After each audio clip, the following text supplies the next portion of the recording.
आपादमौलिपर्यन्तं गुरूणाम् आकृतिं स्मरेत् तेन विघ्नाः प्रणश्यन्ति सिद्ध्यन्ति च मनोरथाः। वेदशास्त्रपुराणानाम् एकवाक्यत्वसाधकान् शिष्यातिवत्सलान् धीरान् बाळगारुगुरून् भजे। शर्वादिवृन्दारकमौलिवृन्दं येणायते यन्नखचन्द्रवृन्दे आनन्दतीर्थार्य शिरोमणेस्तते पादारविन्दं प्रणमामि नित्यम्। वेदव्यासगुणावास विद्याधीश सतां वशा मां निराशं गतक्लेशं कुर्वनाशं हरेनिशम्। लक्ष्मीकरतलाम्भोजलालनीयपदाम्बुजं प्रणमामि हयग्रीवं देवताचक्रवर्तिनम्। विष्णुर्ब्रह्मादिदेवैः क्षितिभरहरणे प्रार्थितः प्रादुरासीत्। देवक्यां नन्दनन्दी शिशुवधविहितां पूतनां यो जघान। उत्थानोत्सुख्यकाले रथचरणगतं चासुरं पादघातैः चक्रावर्तं च मात्रा गुरुरिति निहितो भूतले सोवतान्माम्। श्रीगुरुभ्यो नमः। हरिः ओम्। ಬಹಳ ಒಳ್ಳೆ ಪರ್ವಕಾಲ. ಮಂತ್ರಾಲಯ ಪ್ರಭುಗಳ ಆರಾಧನೆಯ ನೆಪದಲ್ಲಿ ಗುರು ರಾಘವೇಂದ್ರ ವಾಗ್ದೇವತಾ ಸರಿದಮಂ ವಿಮಲೀಕರೋತು. ಅಪ್ಪಣಾಚಾರ್ಯರ ಪ್ರಾರ್ಥನೆ ಅವತ್ತು ಹಾಗಾಗಿತ್ತು. ಗುರು ರಾಘವೇಂದ್ರ ಸ್ವಾಮಿಗಳವರ ಆ ಮಾತು ಮುಂದರೆ ಸಾಮಾನ್ಯ ಅಂತ ತಿಳ್ಕೊಳ್ಬೇಡ್ರಿ. ದೇವಗಂಗೆಯಂತೆ ಇವತ್ತು ಅರ್ಥ ಆಗ್ತಾ ಇದೆ. ನಮ್ಗೆ ಬಹಳ ಕಷ್ಟ ಇದೆ ಸಂದರ್ಭ. ಎಲ್ಲಂದರಲ್ಲಿ ನಾವು ಹೋಗಿ ಸುಲಭವಾಗಿ ತೀರ್ಥಕ್ಷೇತ್ರ ಯಾತ್ರೆ ಮಾಡೋ ಹಾಗೂ ಇಲ್ಲ. ಹಾಗಂತ ನಮಗೇನಾರು ವಂಚನೆಯಾಯಿತು ಅಂತ ತಿಳಿಯೋದು ಬೇಡ. ಮಂತ್ರಾಲಯ ಪ್ರಭುಗಳ ಅವರ ವಾಗ್ಝರಿ ಏನಿದೆ ಅದು ಸಾಕ್ಷಾತ್ತಾಗಿ ದೇವಗಂಗೆಯಂತೇನೆ ಅಷ್ಟೇ ಪವಿತ್ರವಾದದ್ದು. ವಸ್ತುಸ್ಥಿತಿಯಲ್ಲಿ ವಿಚಾರ ಮಾಡಿ ನೋಡಿದರೆ ದೇವಗಂಗೆಗಿಂತಲೂ ಕೂಡ ಕಕ್ಷೆಯಲ್ಲಿ ಮೇಲ್ಬರುವವರವರು. ಅವರ ಮಾತಿಗೆ ಹೆಚ್ಚಿನ ಮಹತ್ವ ಇದೆ. ಅದು ಸದಾ ನಮ್ಮನ್ನು ವಿಮಲೀಕರೋತು, ನಮ್ಮ ಕೊಳಕುಗಳನ್ನು ಕಳೆದು ಪವಿತ್ರರನ್ನಾಗಿ ಮಾಡಲಿ ಅಂತ ಅಪ್ಪಣಾಚಾರ್ಯರು ನಮ್ಮ ಬಯಕೆ ಏನಾಗಿರಬೇಕು ಅಂತ ನಮ್ಮ ಪರವಾಗಿ ಅವರೇ ಕೇಳಿಕೊಂಡಿದ್ದಾರೆ. ಹಾಗ ಆ ಪ್ರಯತ್ನದ ಸರಣಿಯಲ್ಲಿ ಮಂತ್ರಾಲಯ ಪ್ರಭುಗಳು ಅತ್ಯಂತ ಕಾರುಣ್ಯದಿಂದ ನಮಗೆ ಅಂತ ಕೊಟ್ಟಂತಹ ಒಂದು ಕೃತಿ ಕೃಷ್ಣ ಚಾರಿತ್ರ್ಯ ಮಂಜರಿ. ಮೇಲ್ನೋಟಕ್ಕೆ ಒಂದು 28 ಜೊತೆಯಲ್ಲಿ ಒಂದು ಅರ್ಪಣೆ ಎಲ್ಲ ಸೇರಿದರೆ 29 ಪದ್ಯಗಳಿಂದ ಕೂಡಿದಂತಹ ದೊಡ್ಡದು ವಾಯುಸ್ತುತಿಯ ವೃತ್ತಿಯೇ. ಆ ವಾಯುಸ್ತುತಿಯನ್ನು ನಾವು ಹೇಳುವ ವೃತ್ತ ಏನಿದೆ ಛಂದಸ್ಸು, ಅದೇ ಛಂದಸ್ಸಿನಲ್ಲೇ ಹೇಳಬಹುದಾದಂತಹ ಮೇಲ್ನೋಟಕ್ಕೊಂದು ಪುಟ್ಟ ಕೃತಿ. ಆದರೆ ಯಾವುದು ಅವಶ್ಯವಾಗಿ ಪ್ರತಿಕ್ಷಣದಲ್ಲಿ ಮನನೀಯವೋ, ಯಾವುದನ್ನು ಚೆನ್ನಾಗಿ ನಾವು ಚಿಂತನೆ ಮಾಡ್ತಾನೇ ಇದ್ದರೆ ಮತ್ತೆ ನಮಗೆ ಸಂಸಾರ ಇಲ್ಲ ಅಂತ ಬ್ರಹ್ಮದೇವರು ಆದೇಶ ಕೊಟ್ಟಿದ್ದಾರೆ. ತುಂಬಾ ಸುಲಭವಾದ ಉಪಾಯ. ಮತ್ತೆ ಮತ್ತೆ ಸಾಯೋದು, ಮತ್ತೆ ಮತ್ತೆ ಹುಟ್ಟೋದು, ಹುಟ್ಟಿ ಬಂದಾಗ ಅನೇಕರಿಗೆ ಹಿಂಸೆ ಕೊಟ್ಟುಕೊಂಡು ನಾವು ಹಿಂಸೆ ಅನುಭವಿಸ್ತಾ ಬದುಕಿನ ಕ್ಲೇಶಗಳನ್ನು ಲೆಕ್ಕ ಹಾಕೋತಾ ಹೋದರೆ ಅತ್ಯಂತ ದುರ್ಘಟ. ಅಂಥದ್ದು ಇದನ್ನೆಲ್ಲ ಒಂದೊಟ್ಟಿಗೆ ನಾವು ಪೂರ ಕಳ್ಕೊಂಡ್ಬಿಡಬೇಕು ಅಂತಿದ್ರೆ ಅದಕ್ಕೊಂದು ಒಳ್ಳೆ ಉಪಾಯವನ್ನು ಚತುರ್ಮುಖ ಬ್ರಹ್ಮದೇವರು ತಿಳಿಸಿದ್ರು. ಕೃಷ್ಣ ಪರಮಾತ್ಮನ ಅವತಾರ ಕಾಲದಲ್ಲಿ ಶೃಣ್ವನ್ ಘೃಣನ್ ಸಂಸ್ಮರಯಂಶ್ಚ ಚಿಂತಯನ್ ನಾಮಾನಿ ರೂಪಾಣಿ ಚ ಮಂಗಲಾನಿತೆ ಕ್ರಿಯಾಸು ಯಸ್ತ್ವಚ್ಚರಣಾರವಿಂದಯೋ ಆವಿಷ್ಟಚಿತ್ತಃ ನ ಭವಾಯ ಕಲ್ಪತೆ ಪರಮಾತ್ಮನ ಚರಿತ್ರೆಗಳನ್ನು, ಅದರಲ್ಲೂ ಎಲ್ಲ ರೂಪಗಳೇನು ಬೇಡ, ನಮಗೆ ಅತ್ಯಂತ ಸಮೀಪದಲ್ಲಿ ಬಂದಿರುವ ಬಹುಗುಣಗಳನ್ನು ಪ್ರಕಟಣೆ ಮಾಡಿದಂತಹ ಕೃಷ್ಣಾವತಾರವನ್ನು ಒಂದನ್ನು ಸರಿಯಾಗಿ ತಿಳ್ಕೊಂಡ್ರೆ ತುಂಬ ರುಚಿಯಾಗಿರುತ್ತೆ. ಅರ್ಥ ಮಾಡಿಕೊಳ್ಳೋರಿಗೆ, ಹೇಳೋರಿಗೆ, ಕೇಳೋರಿಗೆ, ಚಿಂತನೆ ಮಾಡಬೇಕಾದರೂ ಒಳ್ಳೆಯ ರಸಾಯನದಂತಹ ಅದ್ಭುತವಾದ ಚರಿತ್ರೆ, ಎಲ್ಲ ರಸಗಳು ಇದ್ದಾವೆ. ಅಂತಹ ಚರಿತ್ರೆಯನ್ನ ಯಾರು ಸರಿಯಾದ ಕ್ರಮದಲ್ಲಿ ತಿಳಿದು, ನಿಮ್ಮ ಸುತ್ತಮುತ್ತಲೂ ಅಂತಹ ವ್ಯಾಪಾರ ನಡೀತಾ ಇದ್ದಾಗ, ಯಾವುದೋ ಒಂದು ಮಗು ಆಟ ಆಡ್ತಾ ಇದೆ, ತುಂಬ ಚೇಷ್ಟೆ ಮಾಡ್ತಾ ಇದೆ, ಸ್ವಲ್ಪ ಮನಸ್ಸಲ್ಲೂ ಹೋದರೆ ಸರಿ, ಈ ಮಗು ಏನು ತಿಳುವಳಿಕೆಯಲ್ಲಿದೆ ಇರೋದೇ ಇಷ್ಟೆಲ್ಲ ಮಾಡ್ತಾ ಇದೆ. ಇನ್ನು ಜಗಚ್ಚಕ್ರವರ್ತಿ ಕೃಷ್ಣ ಪರಮಾತ್ಮ ಇಲ್ಲಿ ಬಂದಾಗ ತನ್ನ ಲೀಲೆ ಹಾಗೆ ನಡೆಸಿದ್ದು, ಏನೋ ಗೊತ್ತಿಲ್ಲದೆ ನಾವು ಮಾಡುವ ಚರಿಗೆಗೂ ಎಲ್ಲ ಗೊತ್ತಿದ್ದು ಮಾಡುವ ಚರಿಗೆಗೂ ತುಂಬ ವ್ಯತ್ಯಾಸ ಇರುತ್ತೆ. ಮೇಲ್ನೋಟಕ್ಕೆ ಒಂದೇ ಥರ ಕಾಣ್ತಾ ಇತ್ತು, ಹಾಗಾದ್ರೆ ಆಗಿತ್ತು. ಹೀಗೆ ಜಗನ್ನಾಥದಾಸರು ಇನ್ನೂ ಚೆನ್ನಾಗಿ ಅನುವಾದ ಮಾಡಿದ್ದಾರೆ. ಮಕ್ಕಳು ಆಡಿಸುವಾಗ, ಮಡದಿಯೊಳಕ್ಕರದಿ ನಲಿವಾಗ, ಹಯ ಪಲ್ಲಕ್ಕಿ ಗಜವೇರಿ ಮೆರೆವಾಗ, ನೀವೇನಾದ್ರೂ ಒಂದು ಕೆಲಸ ಮಾಡಿ ಮನೆಯಲ್ಲಿ, ವಿಹಿತ ಕರ್ಮ ಆಗಿರಲಿ, ಆ ವಿಹಿತ ಕರ್ಮವನ್ನು ಮಾಡುವಾಗ ಮನಸ್ಸು ಭಗವಂತನ ಕಡೆಯಲ್ಲಿ ಹೋದರೆ ಆಯ್ತು. ಕ್ರಿಯಾಸು ಯಸ್ತ್ವಚ್ಚರಣಾರವಿಂದಯೋ ಆವಿಷ್ಟ ಚಿತ್ತ, ಎಲ್ಲ ಕ್ರಿಯೆಗಳಲ್ಲಿ ಭಗವಂತನ ಕಡೆಯಲ್ಲಿ ಮನಸ್ಸು ಹೋದರೆ ಸಾಕು. ನ ಭವಾಯ ಕಲ್ಪತಿ, ಮತ್ತೆ ಇನ್ನೊಮ್ಮೆ ಭವ, ಭವತಿ, ಅಭವತ್, ಭವಿಷ್ಯತಿ ಇದಿಲ್ಲ. ಮತ್ತೆ ಈ ಸಂಸಾರದ ಸುಳಿಗೆ ಆತ ಸಿಲುಕೋಲ್ಲ ಅನ್ನೋದನ್ನ ಅವರಿವರಾಡಿದರೆ ಸರಿ. ನಮ್ಮನ್ನು ಸೃಷ್ಟಿಗೆ ತಂದ ಚತುರ್ಮುಖ ಬ್ರಹ್ಮದೇವರೇ ಭಗವಂತನನ್ನು ಸರಿಯಾಗಿ ಬಲ್ಲವರು ಈ ಮಾತಿನ ಆದೇಶ ಅವತ್ತೇ ಕೊಟ್ಟಿದ್ದು. ಅದಕ್ಕೆ ಬೇರೆ ಚರಿತ್ರೆಗಳನ್ನು ತಿರುಗುತ್ತೇವೋ ಬಿಡ್ತೇವೋ, ಕೃಷ್ಣ ಚರಿತ್ರೆಯನ್ನು ಮಾತ್ರ ನಿತ್ಯದಲ್ಲಿ ಒಂದು ಆವೃತ್ತಿ ಮೆಲುಕು ಹಾಕಬೇಕು. ಅದು ಕೃಷ್ಣ ಚರಿತ್ರೆ ಅಷ್ಟು ಸುಲಭವಾಗಿ ಚಿಂತನೆ ಮಾಡಲಿಕ್ಕೆ ಸಾಧ್ಯನಾ? ಅಪಾರವಾದ ಅನೇಕ ಚರಿತ್ರೆಗಳಿದ್ದಾವೆ, ಹೇಗೆ ಅದನ್ನು ನಾವು ಮೆಲುಕು ಹಾಕುವುದು? ಅದಕ್ಕೆ ಒಬ್ಬೊಬ್ಬ ಜ್ಞಾನಿಗಳು ಒಂದೊಂದು ರೀತಿಯಲ್ಲಿ ನಮ್ಮ ಉಪಕಾರ ಮಾಡಿಕೊಟ್ಟಿದ್ದಾರೆ. ಆಚಾರ್ಯರು ತಾತ್ಪರ್ಯ ನಿರ್ಣಯದಲ್ಲಿ ಎಲ್ಲ ನಿರ್ಣಯ ಕೊಟ್ಟಿದ್ದಾರೆ, ಅದು ಬಹಳ ವಿಸ್ತೃತವಾದಂತಹ ಭಾಗನೆ.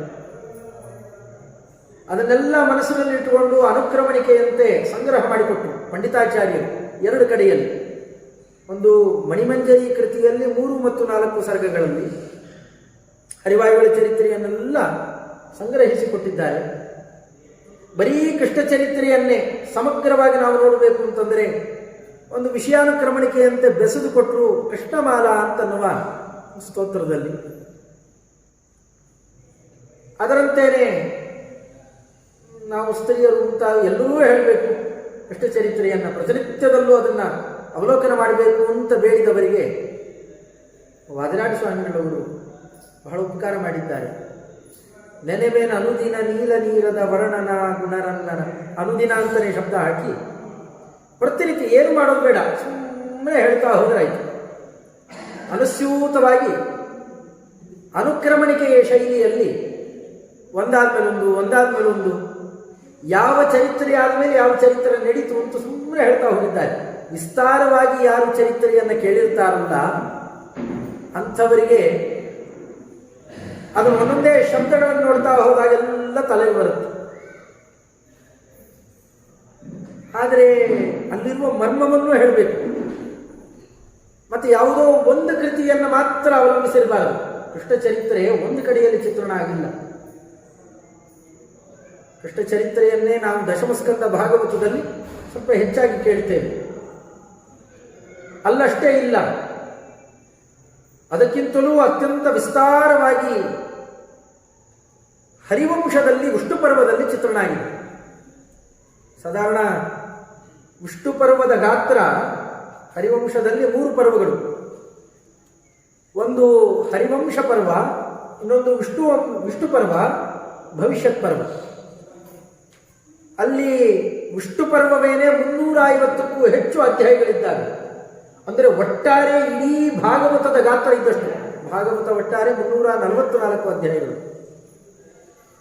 ಒಟ್ಟಿಗೆ ಇಡೀ ಭಾಗವತ ಎಷ್ಟಿದೆಯಲ್ಲ ಅಷ್ಟು ವಿಷ್ಣು ಪರ್ವ ಒಂದಿದೆ.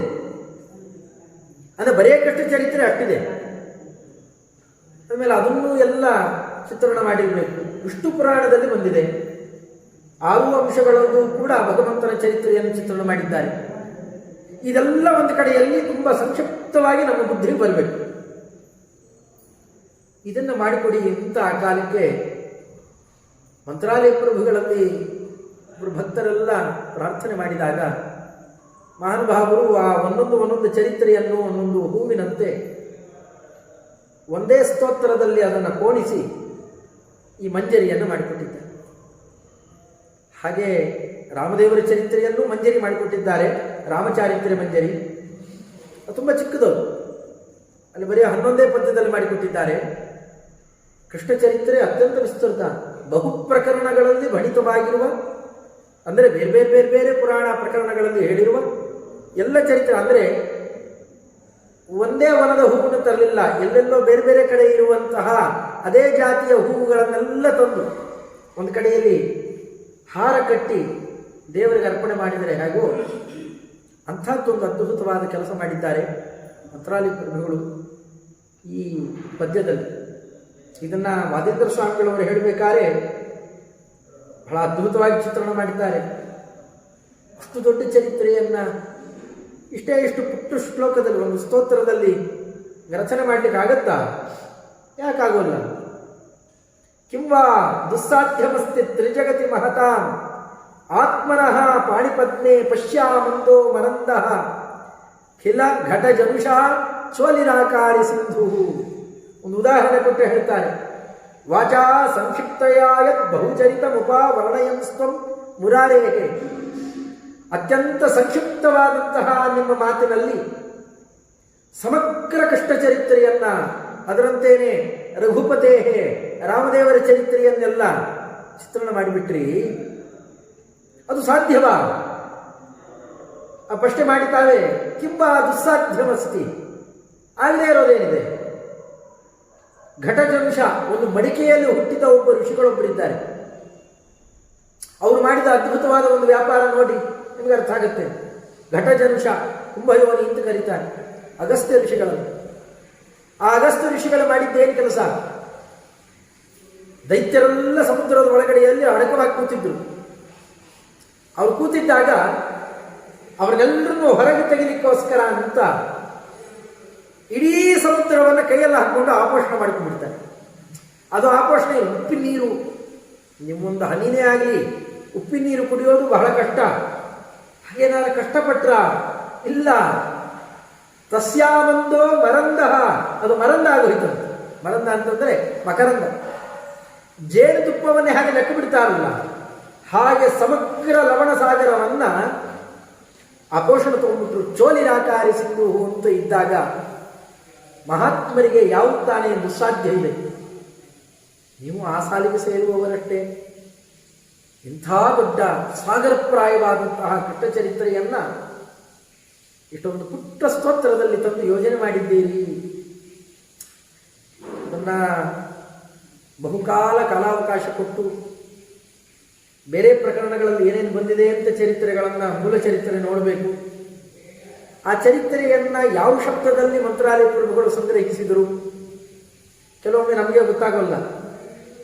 ಅದನ್ನು ಅವರ ಪೂರ್ವಾಶ್ರಮದ ಮಕ್ಕಳೇ ಲಕ್ಷ್ಮೀನಾರಾಯಣಾಚಾರ್ಯರು ಶಬ್ದಾರ್ಥ ಒಂದು ವ್ಯಾಖ್ಯಾನ ಕೊಟ್ಟು, ಆಮೇಲೆ ಅದರ ಸಾರಾಂಶವನ್ನು ಕೊಡಲಿಕ್ಕೆ ಅಂತ ಇನ್ನೊಂದು ವ್ಯಾಖ್ಯಾನ, ಒಂದು ಬಹಳ ಅದ್ಭುತವಾದ ವ್ಯಾಖ್ಯಾನ ಶೈಲಿಯನ್ನ, ಪ್ರಾಯ ಆ ತರಹದ ವ್ಯಾಖ್ಯಾನ ಬೇರೆ ಕಡೆ ಸಿಗೋಲ್ಲ. ರಾಮಚಾರಿತ್ರ ಮಂಜರಿಗೆ, ಕೃಷ್ಣಚಾರಿತ್ರ ಮಂಜರಿಗೆ ಎರಡಕ್ಕೂ ಆ ರೀತಿಯಾದ ರಚನೆ ಮಾಡಿದ್ದಾರೆ.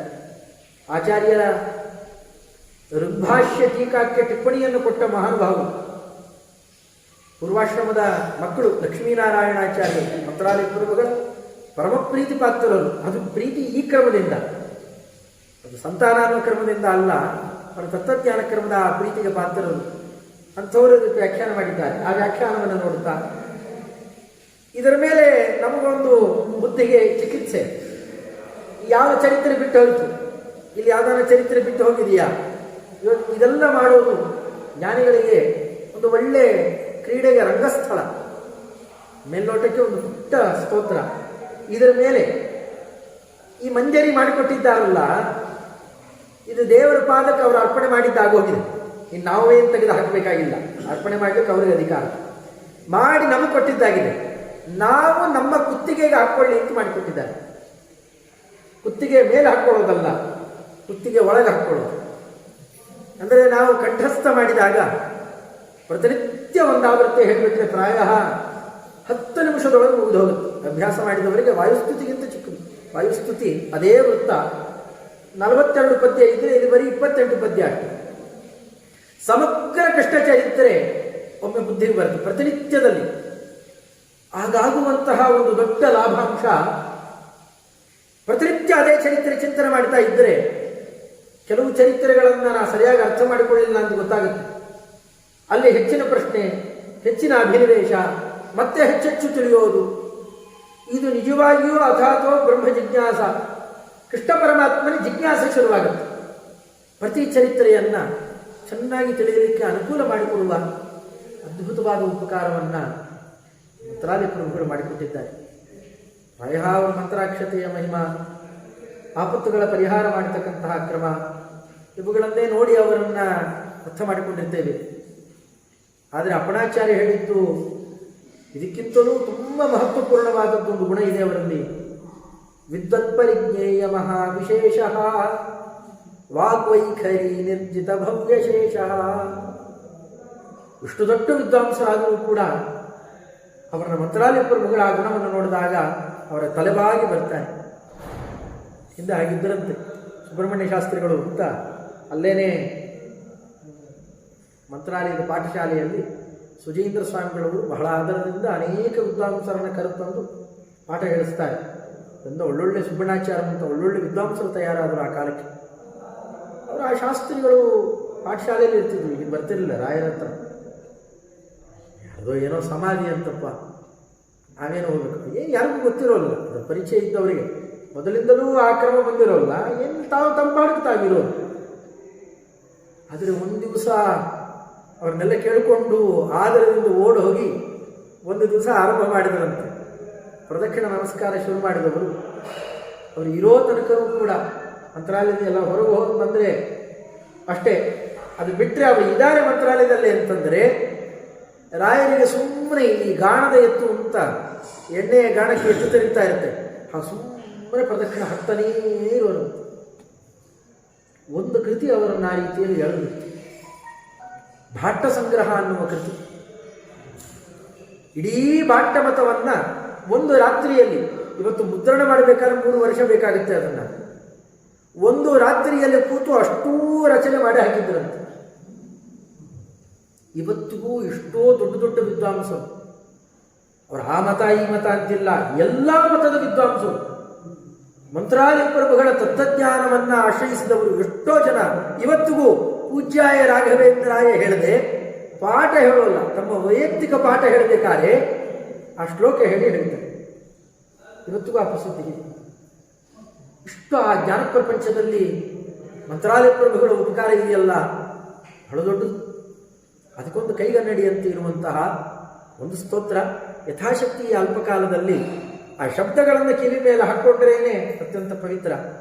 ಅದರ ಜೊತೆಯಲ್ಲಿ ತುಂಬ ಇದೆ, 28 ಪದ್ಯ ಅಂದರೆ ಸ್ವಲ್ಪ ಕಾಲದಲ್ಲಿ ವಿವರಣೆ ಕೊಡಲಿಕ್ಕಾಗಲ್ಲ. ಆದರೂ ಒಂದಾವರ್ತಿ ಸುಮ್ಮನೆ ಆ ವಿಷಯಾನುಕ್ರಮಣಿಕೆಯನ್ನೇ ನೋಡಿಕೊಂಡು ಅದರಿಂದ ನಾವು ಸ್ವಲ್ಪ ಓಡೋಗ್ಬೇಕಾಗತ್ತೆ. ಇದು ಮೆಲ್ಲಿಗೆ ಹೋಗ್ಲಿಕ್ಕಾಗಲ್ಲ, ಓಡೋಗ್ಬೇಕು. ನಾವು ಸ್ವಲ್ಪ ಜೊತೆಯಲ್ಲಿ ಓಡೋದ್ರೆ ನಾವು ಮಧುರಾ ಪಟ್ಟಣಕ್ಕೆ ಹೋಗಿ ಬಂದಂತೆ ಒಂದು ತೀರ್ಥಕ್ಷೇತ್ರ ಯಾತ್ರೆ ಆಗೋಗುತ್ತೆ. ಅಂದರೆ ಒಂದಾವೃತ್ತಿ ಇಡೀ ಕೃಷ್ಣ ಚರಿತ್ರೆಯನ್ನು ವಿಷಯಾನುಕ್ರಮಣಿಕೆಯ ರೀತಿಯಲ್ಲಿ ನೋಡದಂತೆ ಆಗಬಹುದು.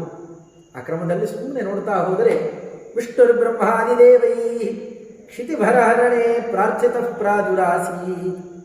ವಿಷ್ಣು ಸಾಮಾನ್ಯ ಅಲ್ಲ, ಇಲ್ಲಿ ಅವತಾರ ಮಾಡಿರೋದು. ಇಲ್ಲಿ ಬಂದವರು ವಿಷ್ಣು ವಿಶದ ವ್ಯಾಪ್ತು, ಮೊದಲಿಂದಲೇನೆ ದೇಶಕಾಲ ಗುಣಗಳಿಂದಾಗಿ ವ್ಯಾಪ್ತನಾದಂತಹ ವಸ್ತು ಶ್ರೀಹರಿ. ಬ್ರಹ್ಮಾದಿ ದೇವತೆಗಳಿಂದ ಪ್ರಾರ್ಥಿತನಾದ. ಯಾಕೆ ಇನ್ಯಾರೂ ಈ ಥರ ವ್ಯಾಪ್ತರಲ್ಲ, ಇಲ್ಲದೇ ಇದ್ದರೆ ಅವರು ಯಾರೂ ಪ್ರಾರ್ಥನೆ ಮಾಡ್ತಿರಲಿಲ್ಲ. ಸರ್ವತ್ರ ಇರುವವನು, ಸರ್ವದಾ ಸಕಲರನ್ನೂ ರಕ್ಷಣೆ ಮಾಡುವವನು ನೀನೇ ಸ್ವಾಮಿ, ಅದರಿಂದ ರಕ್ಷಣೆ ಮಾಡಬೇಕು, ಭೂಭಾರ ಹರಣ ಮಾಡಬೇಕು ಅಂತ 2 ಆವರ್ತಿ ಪ್ರಾರ್ಥನೆ ಮಾಡ್ತಾರೆ. ವ್ಯಾಖ್ಯಾನಕಾರ ಅದನ್ನು ತೋರಿಸಿದ್ದಾರೆ. ಕ್ಷಿತಿಭರಣ ಕೃತೆ ಪ್ರಾರ್ಥಿತ. ಒಂದು ಕ್ಷೀರಸಾಗರದ ಬಳಿಯಲ್ಲಿ, ಅದರಂತೆಯೇ ಮೇರು ಪರ್ವತದಲ್ಲಿ, ಅಂದರೆ ಹರಿವಂಶದಲ್ಲಿ ಬಂದಿದ್ದು ಭಾಗವತದಲ್ಲಿ ಬಂದಿದ್ದು ಎರಡನ್ನೂ ಮೇಲನ್ನು ಮಾಡಿಕೊಳ್ಬೇಕು ಅಂತ ಮಂತ್ರಾಲಯ ಪ್ರಭುಗಳು ತೋರಿಸುತ್ತಾರೆ. ಪ್ರಾರ್ಥಿತನಾಗಿ ಮಾಡಿದ್ದೇನು, ಪ್ರಾದುರಾಸಿ, ತಾನು ಪ್ರಕಟನಾದ ಅಷ್ಟೇ, ಬೇರೆಯವರಂತೂ ಹುಟ್ಟಿದ್ದಲ್ಲ. ಎಲ್ಲ ಮರ್ಮಗಳನ್ನು ಅಲ್ಲಿ ಚಿಂತನೆ ಮಾಡಬೇಕು.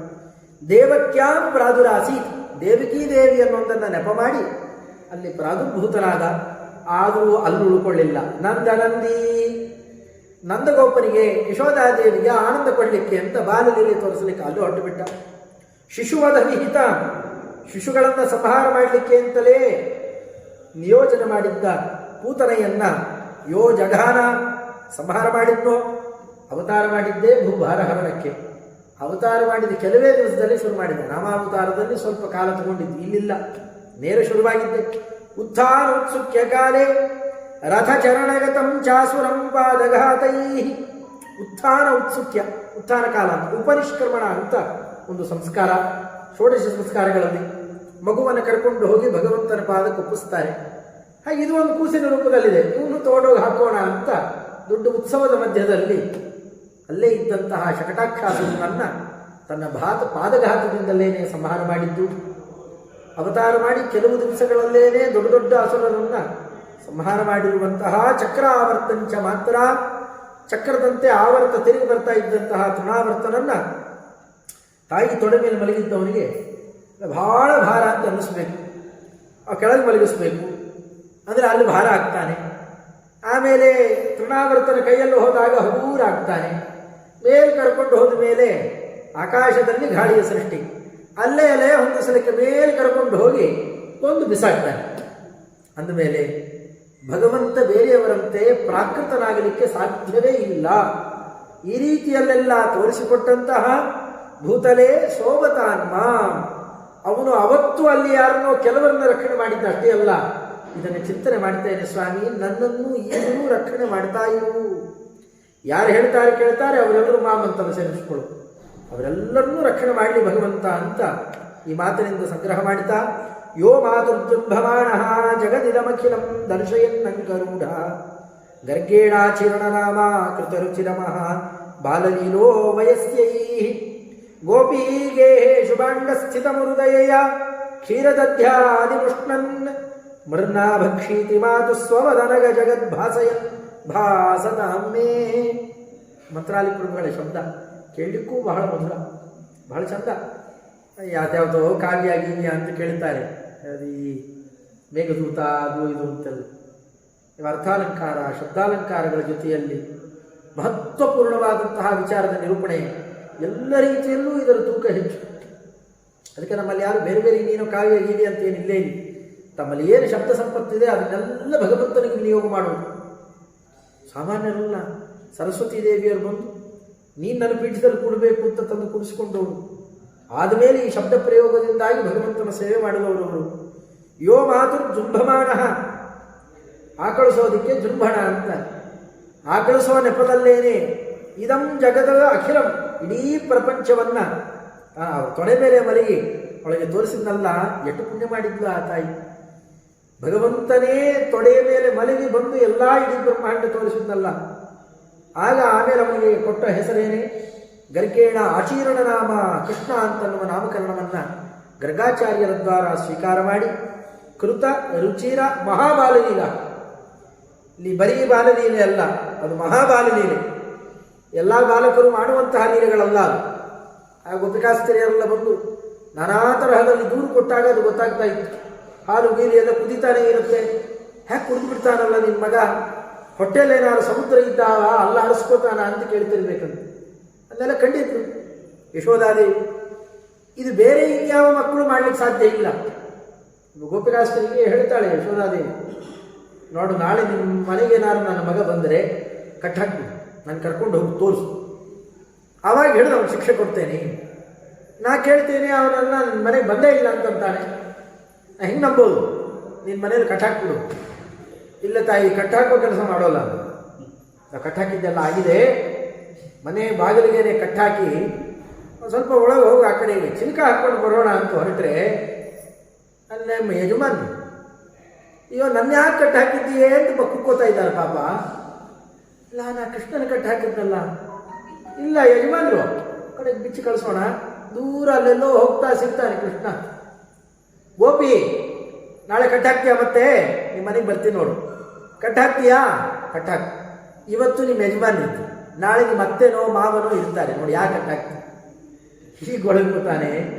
ಅಂದರೆ ಇದೆಲ್ಲ ಬಾಲಲೀಲೆ ಅಲ್ಲ, ಮಕ್ಕಳು ಮಾಡ್ಲಿಕ್ಕಾಗಲ್ಲ. ಮಹಾಬಾಲಲೀಲ, ಅಲ್ಲಿ ಮಹತ್ವ ಇದೆ. ಒಂದೊಂದು ಬಾಲಲೀಲೆಯಲ್ಲೂ ಕೂಡ ಒಂದೊಂದು ಮಹತ್ವವನ್ನು ತೋರಿಸಿ ಇದನ್ನು ಮುಂದೆ ತಾವು ಇಡೀ ಜೀವನ, ಕೆಲವು ಕಾಲ ಇಷ್ಟೆಲ್ಲ ಬಾಲಲೀಲೆ ತೋರಿಸಿ ಮೊದಲ ಪಟ್ಟಣಕ್ಕೆ ಹೊಟ್ಟೋಗ್ಬಿಡ್ತಾನೆ ಪರಮಾತ್ಮ. ಆದರೆ ಕಡೇ ತನಕ ಅವನ ಅತ್ಯದ್ಭುತ ಬಾಲಲೀಲೆಗಳನ್ನು ವಿಚಾರ ಮಾಡ್ತಾ ಯಾಕೆ ಹೀಗಾಯಿತು ವಿಚಾರ ಮಾಡುವವರಿಗೆ ಸಮಸ್ತ ವೇದಶಾಸ್ತ್ರಗಳ ಸ್ವಾರಸ್ಯ, ಅದರ ಅರ್ಥ ರಹಸ್ಯ ಅವರ ಬುದ್ಧಿಗೆ ಬರಬೇಕು. ಸಂಸಾರವನ್ನು ಕಳೆಯುವಂತಹ ಅಮೃತವಾಗಿರಬೇಕು. ಅಂಥ ಲೀಲೆಗಳನ್ನು ಆ ಕಾಲಕ್ಕೆ ಭಗವಂತ ಅಲ್ಲಿ ನಡೆಸ್ತಾ ಇದ್ದ. ಮಂತ್ರಾಲಯ ಪ್ರಭುಗಳು ಅದಕ್ಕೆ ರುಚಿರ ಅಂತಾರೆ, ಜೊತೆಯಲ್ಲಿ ಮಹಾ ಅಂತಂತಾರೆ. ಆ ಮಹತ್ವ ಅದಿತ್ತು ಅನ್ನೋದನ್ನು ತೋರಿಸ್ತಾ, ವಯಸ್ಸೈಹಿ ಗೋಪಿಗೆ ಶುಭಾಂಡ ಸ್ಥಿತಂ. ಬೆಣ್ಣೆಗಿನ್ನೇ ಕದ್ದಿದ್ನಲ್ರಪ್ಪ, ಆ ಕದ್ದಿದ್ದು ಸರಿನಾ ಅಂತ ಕೇಳಿದರೆ ಇಷ್ಟೇ ಚಿಕ್ಕ ಸಂಗ್ರಾಹಕ ಶಬ್ದಗಳಲ್ಲೇ ಮಂತ್ರಾಲಯ ಪ್ರಭುಗಳು ಹೇಳಿದ್ದು ಅವರಿಗೆಲ್ಲ ತೊಂದರೆ ಕೊಡಬೇಕು ಅಂತ ಕದೀತಿರಲಿಲ್ಲ. ಗುರು ದಯೆಯ ತುಂಬ ದಯೆ ಇದ್ದಿದ್ದರಿಂದಾಗಿ ಕಾರುಣ್ಯದಿಂದ ಭಗವಂತ ಹೀಗೆ ನಡ್ಕೋತಾ ಇದ್ದ. ನಾವು ಯಾರ್ಯಾರ್ದೋ ಮನೆಗೆ ಹೋಗೋಲ್ಲ, 20 ಸತಿ ಕರೆದ್ರೂ ಹೋಗೋಲ್ಲ. ಅಂಥದ್ದು ಪರಮಾತ್ಮನ ನಮ್ಮ ಮನೆಗೆ ಬರಬೇಡ ಕೃಷ್ಣ ನಾಳೆಯಿಂದ ಅಂತ ಅವರು ದಪ್ಪುತ್ತಾ ಇದ್ರು ಹೋಗ್ತಿದ್ದ ಅವರ ಮನೆಗೆ. ತಾನೇ ಕೊಸುಕೊಂಡು ಕಳತನ ಮಾಡಿ ಆ ಹಾಲು ಮೊಸರು ಬೆಣ್ಣೆ ಶಿಕಾರ ಮಾಡ್ತಾ ಇದ್ದ. ಅಂದರೆ ಎಷ್ಟು ಪುಣ್ಯ ಇರ್ತಿತ್ತು ಅವತ್ತು. ಅದಕ್ಕೆ ಅಂತ ತಪಸ್ಸು ಮಾಡಿ ಬಂದಿದ್ದಂತಹ ಅಂಥಂಥ ಯೋಗ್ಯ ಅಧಿಕಾರಿಗಳವರೆಲ್ಲ.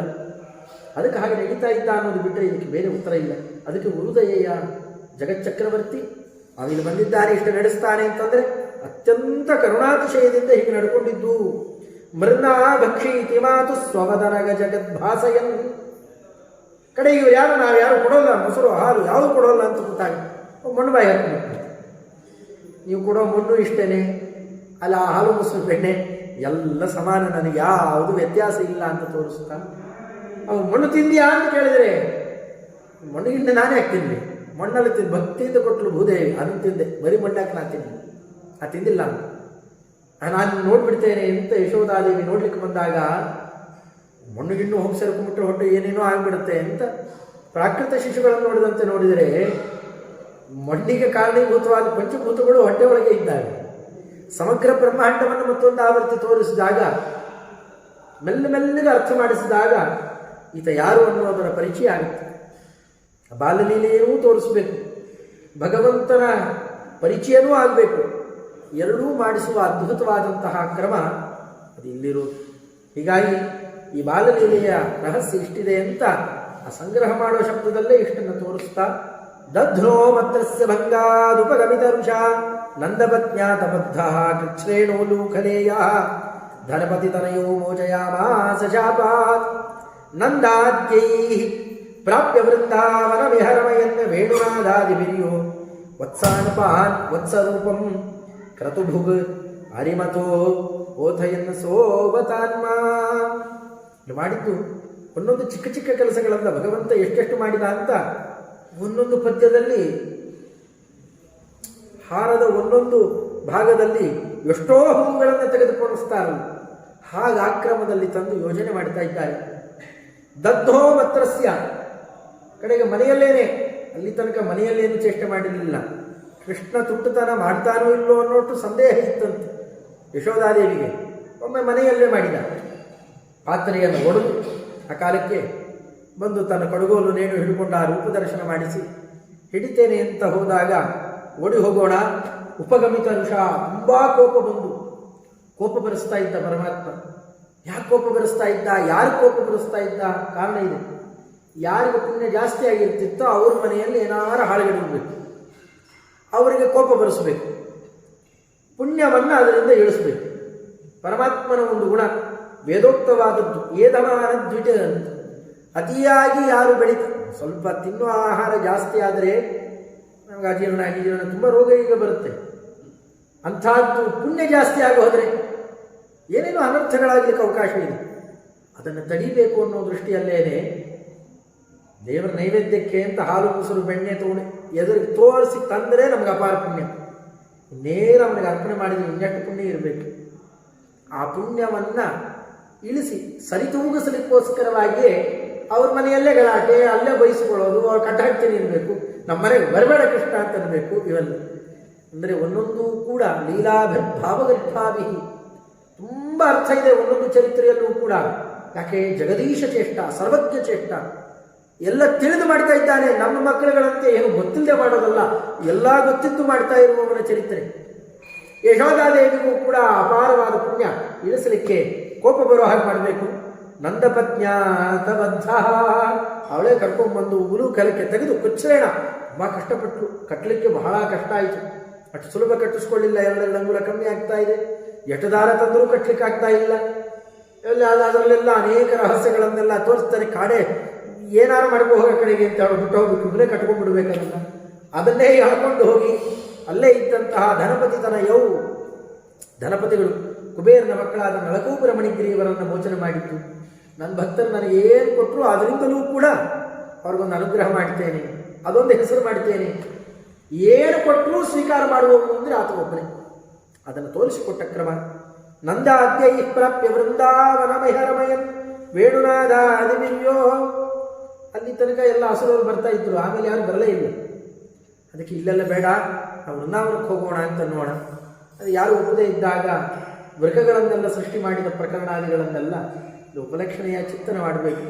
ಅಲ್ಲಿ ಕರ್ಕೊಂಡು ಹೋಗಿ ಏನು ಪರಮಾತ್ಮ ಆ ಕಾಲಕ್ಕೆ ವೇಣುನಾದಾದಿಗಳನ್ನು ತೋರಿಸ್ತಾ ಆಗಿದ್ದು ವತ್ಸಪಾಲ ಅಂತ ಆಗಿತ್ತು. ವತ್ಸರೂಪ ವತ್ಸಪಾಲಕ ಅಂತ ಆಗಿರ್ತಾನೆ. ಆ ಕಾಲದಲ್ಲೇನೆ ವೇಣುನಾದಾದಿಗಳನ್ನು ಮಾಡುತ್ತಾ ಅಲ್ಲಿದ್ದಂಥವರನ್ನೆಲ್ಲ ಅದು ಏನು ಆ ಕರುಗಳು ಹೇಗಾಗಿದ್ದು ಅಂತ ವಿಜಯದಾಸರಂತ ಅಜಗಳಂತೆ ಇದ್ದ ಕರುಗಳು ಗಜಗಳಂತಾದವು, ಕಾದನ ವತ್ಸವ ಹರಿಕಾದನ ಎಲ್ಲ ವೇಣುನಾದವನ್ನು ಕೇಳ್ತಾನೆ ಅವುಗಳೆಲ್ಲ ಟುಮು ಟುಮು ಟುಮು ಆನೆಗಳಾದ ಹಾಗಾಗಿತ್ತು. ಅಷ್ಟು ದಟ್ಟಪುಷ್ಟ ಆಗಿಬಿಡಬೇಕು, ಅಷ್ಟು ಕರುಣಾತಿಶಯವನ್ನು ಅವುಗಳ ಮೇಲೆ ತೋರಿಸ್ತಾ ಇರಬೇಕು. ಯಾವಾಗ ಕರುಗಳ ಮೇಲೆ ಹೆಚ್ಚು ಪ್ರೀತಿ ತೋರಿಸಿದ್ನೋ ಅದೇ ರೂಪದಲ್ಲೇ ಅಲ್ಲೊಬ್ಬ ಬಂದ ಅಯೋಗ್ಯ. ಅಲ್ಲೇ ಬಂದಿರತಕ್ಕಂತಹ ದೊಡ್ಡ ಅಸುರ ವತ್ಸಾಸುರ. ಅವನನ್ನು ಬಹಳ ಸುಲಭವಾದಂತಹ ಕ್ರಮದಿಂದಾಗಿ ಅವನ್ನ ಕೊಂದರೆ ಗೋಹತ್ಯೆ ಮಾಡಿದ ಅಂತ ಅಪವಾದ ಹಚ್ಚಬೇಕು. ಕೊಲ್ಲಿಲ್ಲ ಅಂತಂದರೆ ನಾನೇ ಅವನು ಕೊಲ್ತೇನೆ ಅಂತ ಏನೇನೋ ತಲೆಲಿಟ್ಕೊಂಡು ಬಂದಿದ್ದಾನೆ. ಅದಕ್ಕೆ ಉಪಾಯ ಮಾಡಿ ನಮ್ಮ ಸ್ವಾಮಿ ವತ್ಸಾನ್ಪಾನ್ ಕರುಗಳನ್ನು ರಕ್ಷಣೆ ಮಾಡೋ ಥರನೇ ಅವನ್ನೂ ರಕ್ಷಣೆ ಮಾಡುವಂತೇನೆ. ಸ್ವಲ್ಪ ಯಾಕೋ ಗುಮ್ಮುತ್ತಾ ಇದೆ ಕರು, ಪೊಳಗಿಸೋಣ ಅಂತ ಮೇಲಕ್ಕೆ ಎತ್ತಿ ಇಳಿಸಿ ಆಟ ಆಡುವಂತೆ ಆಟ ಆಡ್ತಾ ಮೇಲಕ್ಕೆ ಒಗೆದರೆ ನಕ್ಷತ್ರ ಮಂಡಲ ನೋಡ್ಕೊಂಡ್ಬರ್ತಿದ್ದಂತೆ. ಮೇಲುಗಡೆ ಶುಂಶುಮಾನ ಮಂಡಲ ನೋಡ್ಕೊಂಡ್ಬರ್ಬೇಕು. ಅಟ್ಟ ಮೇಲೆ ಒಗೆದ್ಬಿಡ್ತಿದ್ದ ಪರಮಾತ್ಮ. ಗಾಬರಿಯಾಗಿ ತನ್ನ ನಿಜ ರೂಪ ತಗೊಳ್ತಾನೆ. ಅವಾಗ ಕೈ ಬಿಟ್ಟು ಅವನನ್ನು ಸಂಹಾರ ಮಾಡಿದ್ದ ಪ್ರಕರಣವನ್ನು ಇಲ್ಲಿ ಕಾಣಬಹುದು. ಆ ಕ್ರಮದಲ್ಲಿ ವತ್ಸಗಳನ್ನು ರಕ್ಷಣೆ ಮಾಡುವಂತೇನೆ ಇಲ್ಲೂ ರಕ್ಷಣೆ ಮಾಡಿದ ಅತ್ಯದ್ಭುತ ಪ್ರಕರಣ ಅನ್ನೋದನ್ನು ಇಲ್ಲಿ ತೋರಿಸಿಕೊಟ್ಟಿದ್ದು.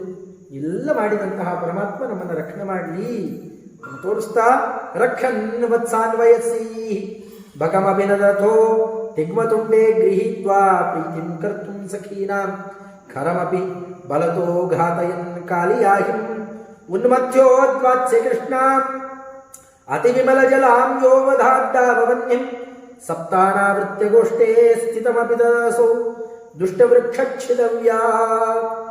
ಅನೇಕ ಚರಿತ್ರೆಗಳನ್ನು ಒಂದು ಪದ್ಯದಲ್ಲಿ ತಂದು ಯೋಜನೆ ಮಾಡಿಬಿಡ್ತಾರೆ. ಅಲ್ಲಿ ಇನ್ನೂ ವತ್ಸಪಾಲಕನಾಗಿದ್ದಾಗಲೇ ಆಮೇಲೆ ಗೋಪಾಲಕ ಆಗ್ತಾನೆ. ಆಗಲೇ ಮಾಡಿದ ಇನ್ನೊಂದು ಕೆಲಸ, ತನ್ನ ಹುಡುಗರ ಜೊತೆಯಲ್ಲಿ ಓಡಾಡ್ತಾ ಪರಮಾತ್ಮ ಬಕಪಕ್ಷಿಯ ರೂಪದಲ್ಲಿ ಬಂದಿದ್ದಂಥವನನ್ನು ಕೊಕ್ಕುಗಳನ್ನು ಬೆರೆದು ಸಂಹಾರ ಮಾಡಿದ್ದು ಒಂದು ಪ್ರಕರಣ. ಆದರೆ ತಿಗ್ಮತುಂಡೇ ಗೃಹೀತ್ವ ಅವನ 2 ಕೊಕ್ಕುಗಳನ್ನೇ ಹಿಡಿದು ಸಂಹಾರ ಮಾಡಿದ್ದು. ಪ್ರೀತಿಂ ಕರ್ತುಂ ಸಖೀನ ನಮಗೆ ಹಣ್ಣು ತಿನ್ನಬೇಕು ಸ್ವಾಮಿ ಅಂತ ಅವರೆಲ್ಲ ಕೇಳಿದಾಗ ಅವರಿಗೆ ಪ್ರೀತಿಯನ್ನು ತೋರಿಸಲಿಕ್ಕೆ ಅಂತ ಅಲ್ಲಿದ್ದಂತಹ ತಾಳವನ ಅಲ್ಲಿ ನುಗ್ಗಿ ಖರಾಸುರನನ್ನು ಧೇನುಕಾಸುರನನ್ನು ಸಂಹಾರ ಮಾಡಿದ್ದು. ಅವನ ಜೊತೆಯಲ್ಲಿದ್ದಂತಹ ದೊಡ್ಡ ಬಣ ಅನ್ನೆಲ್ಲವನ್ನೂ ಕೂಡ ತನ್ನ ಅಣ್ಣನ ಬಲದಿಂದಾಗಿ ಬಲತಃ 2 ಅರ್ಥ ಬರಬೇಕು. ಬಲರಾಮದೇವರಿಂದ ಅಥವಾ ಅವರಲ್ಲಿರುವ ನಿಜವಾದ ಬಲ ಅಂತಂದರೆ ತನ್ನದೇ ಬಲ. ಬಲತಃ ಘಾತಯಿತ್ವ ಅವರನ್ನು ಸಂಹಾರ ಮಾಡಿಸಿ ಕಾಲಿಯನ್ನನ್ನು ಮಾತ್ರ ಸಂಹಾರ ಮಾಡಿಸೋಲ್ಲ, ಕಾಲಿಯನ್ನನ್ನು ಮಾತ್ರ ಕೊಂದು ಬಿಡಬಹುದಾಗಿತ್ತು. ಇವರನ್ನೆಲ್ಲ ಕೊಲ್ತಾ ಇರೋನವನು ಕೊಲ್ಲಬಹುದಾಗಿತ್ತು, ಕೊಲ್ಲಿಲ್ಲ. ಅವನೊಬ್ಬ ನಿಜವಾದ ಹರಿಭಕ್ತನೇ ಇದ್ದಾನೆ, ಆದರೆ ಯಾವುದೋ ಸಹವಾಸದಿಂದಾಗಿ ದುಷ್ಟನಾಗಿದ್ದಾನೆ. ಅದಕ್ಕೆ ಅವನು ಇನ್ನೇನಿಲ್ಲ ಉನ್ಮತ್ಯ ಉದ್ವಾಸ ಚೆನ್ನಾಗಿ ಮಥನ ಮಾಡಿ ಅವನು ಎಲ್ಲೆಲ್ಲಿ ಏನೇನು ಪೆಟ್ಟು ಕೊಡಬೇಕು ಅಷ್ಟೆಲ್ಲ ಪೆಟ್ಟು ಕೊಟ್ಟು ಕುಡಿದು ದೇವತೆಗಳ ಆನಂದ ಬಿಡ್ತಾ ಇರಬೇಕು. ನನ್ನಂತ ಗೋಪಾಲಕ ಬಾಲಮೌಳಿ ಹಾಗೆ ಮಾಡಿ ಅವನನ್ನು ಅಲ್ಲಿಂದ ಹೊರಗೆ ಹಾಕಿ ಕೃಷ್ಣಾಂ ಯಮುನಾ ನದಿಯನ್ನು ಅತಿ ವಿಮಲ ಜಲಾಂ ನಿರ್ಮಲವಾದಂತಹ ಜಲವುಳ್ಳವಳನ್ನಾಗಿ ಮಾಡಿ ಅಲ್ಲಿರೋರೆಲ್ಲ ಅದನ್ನು ಬಳಕೆ ಮಾಡಬೇಕು. ಹಾಗೆ ವಿಷಜಲವನ್ನು ನಾಶ ಮಾಡಿದಂತಹ ಸ್ವಾಮಿ ದಾಗವನ್ನಿಯನ್ನು ಕೂಡ ಪಾನ ಮಾಡಿ ಸುಪ್ತಾನ ಆವೃತ್ಯಗೋಷ್ಠೆ ಎರಡಾವೃತ್ತಿ ಕಾಡಿಗಿಚ್ಚನ್ನು ಪಾನ ಮಾಡ್ತಾನೆ ಪರಮಾತ್ಮ. ಪಾನನೇ ಯಾಕೆ ಅಂತಂದರೆ ಮುಖಾದಿಂದಲೇ ಸ್ಟಾರ್ಟ್ ನಿಷ್ಠ, ಮುಖದಿಂದಲೇ ಬಂದಿತ್ತು, ಮುಖದಲ್ಲೇನೆ ಅದಕ್ಕೆ ಲಯ.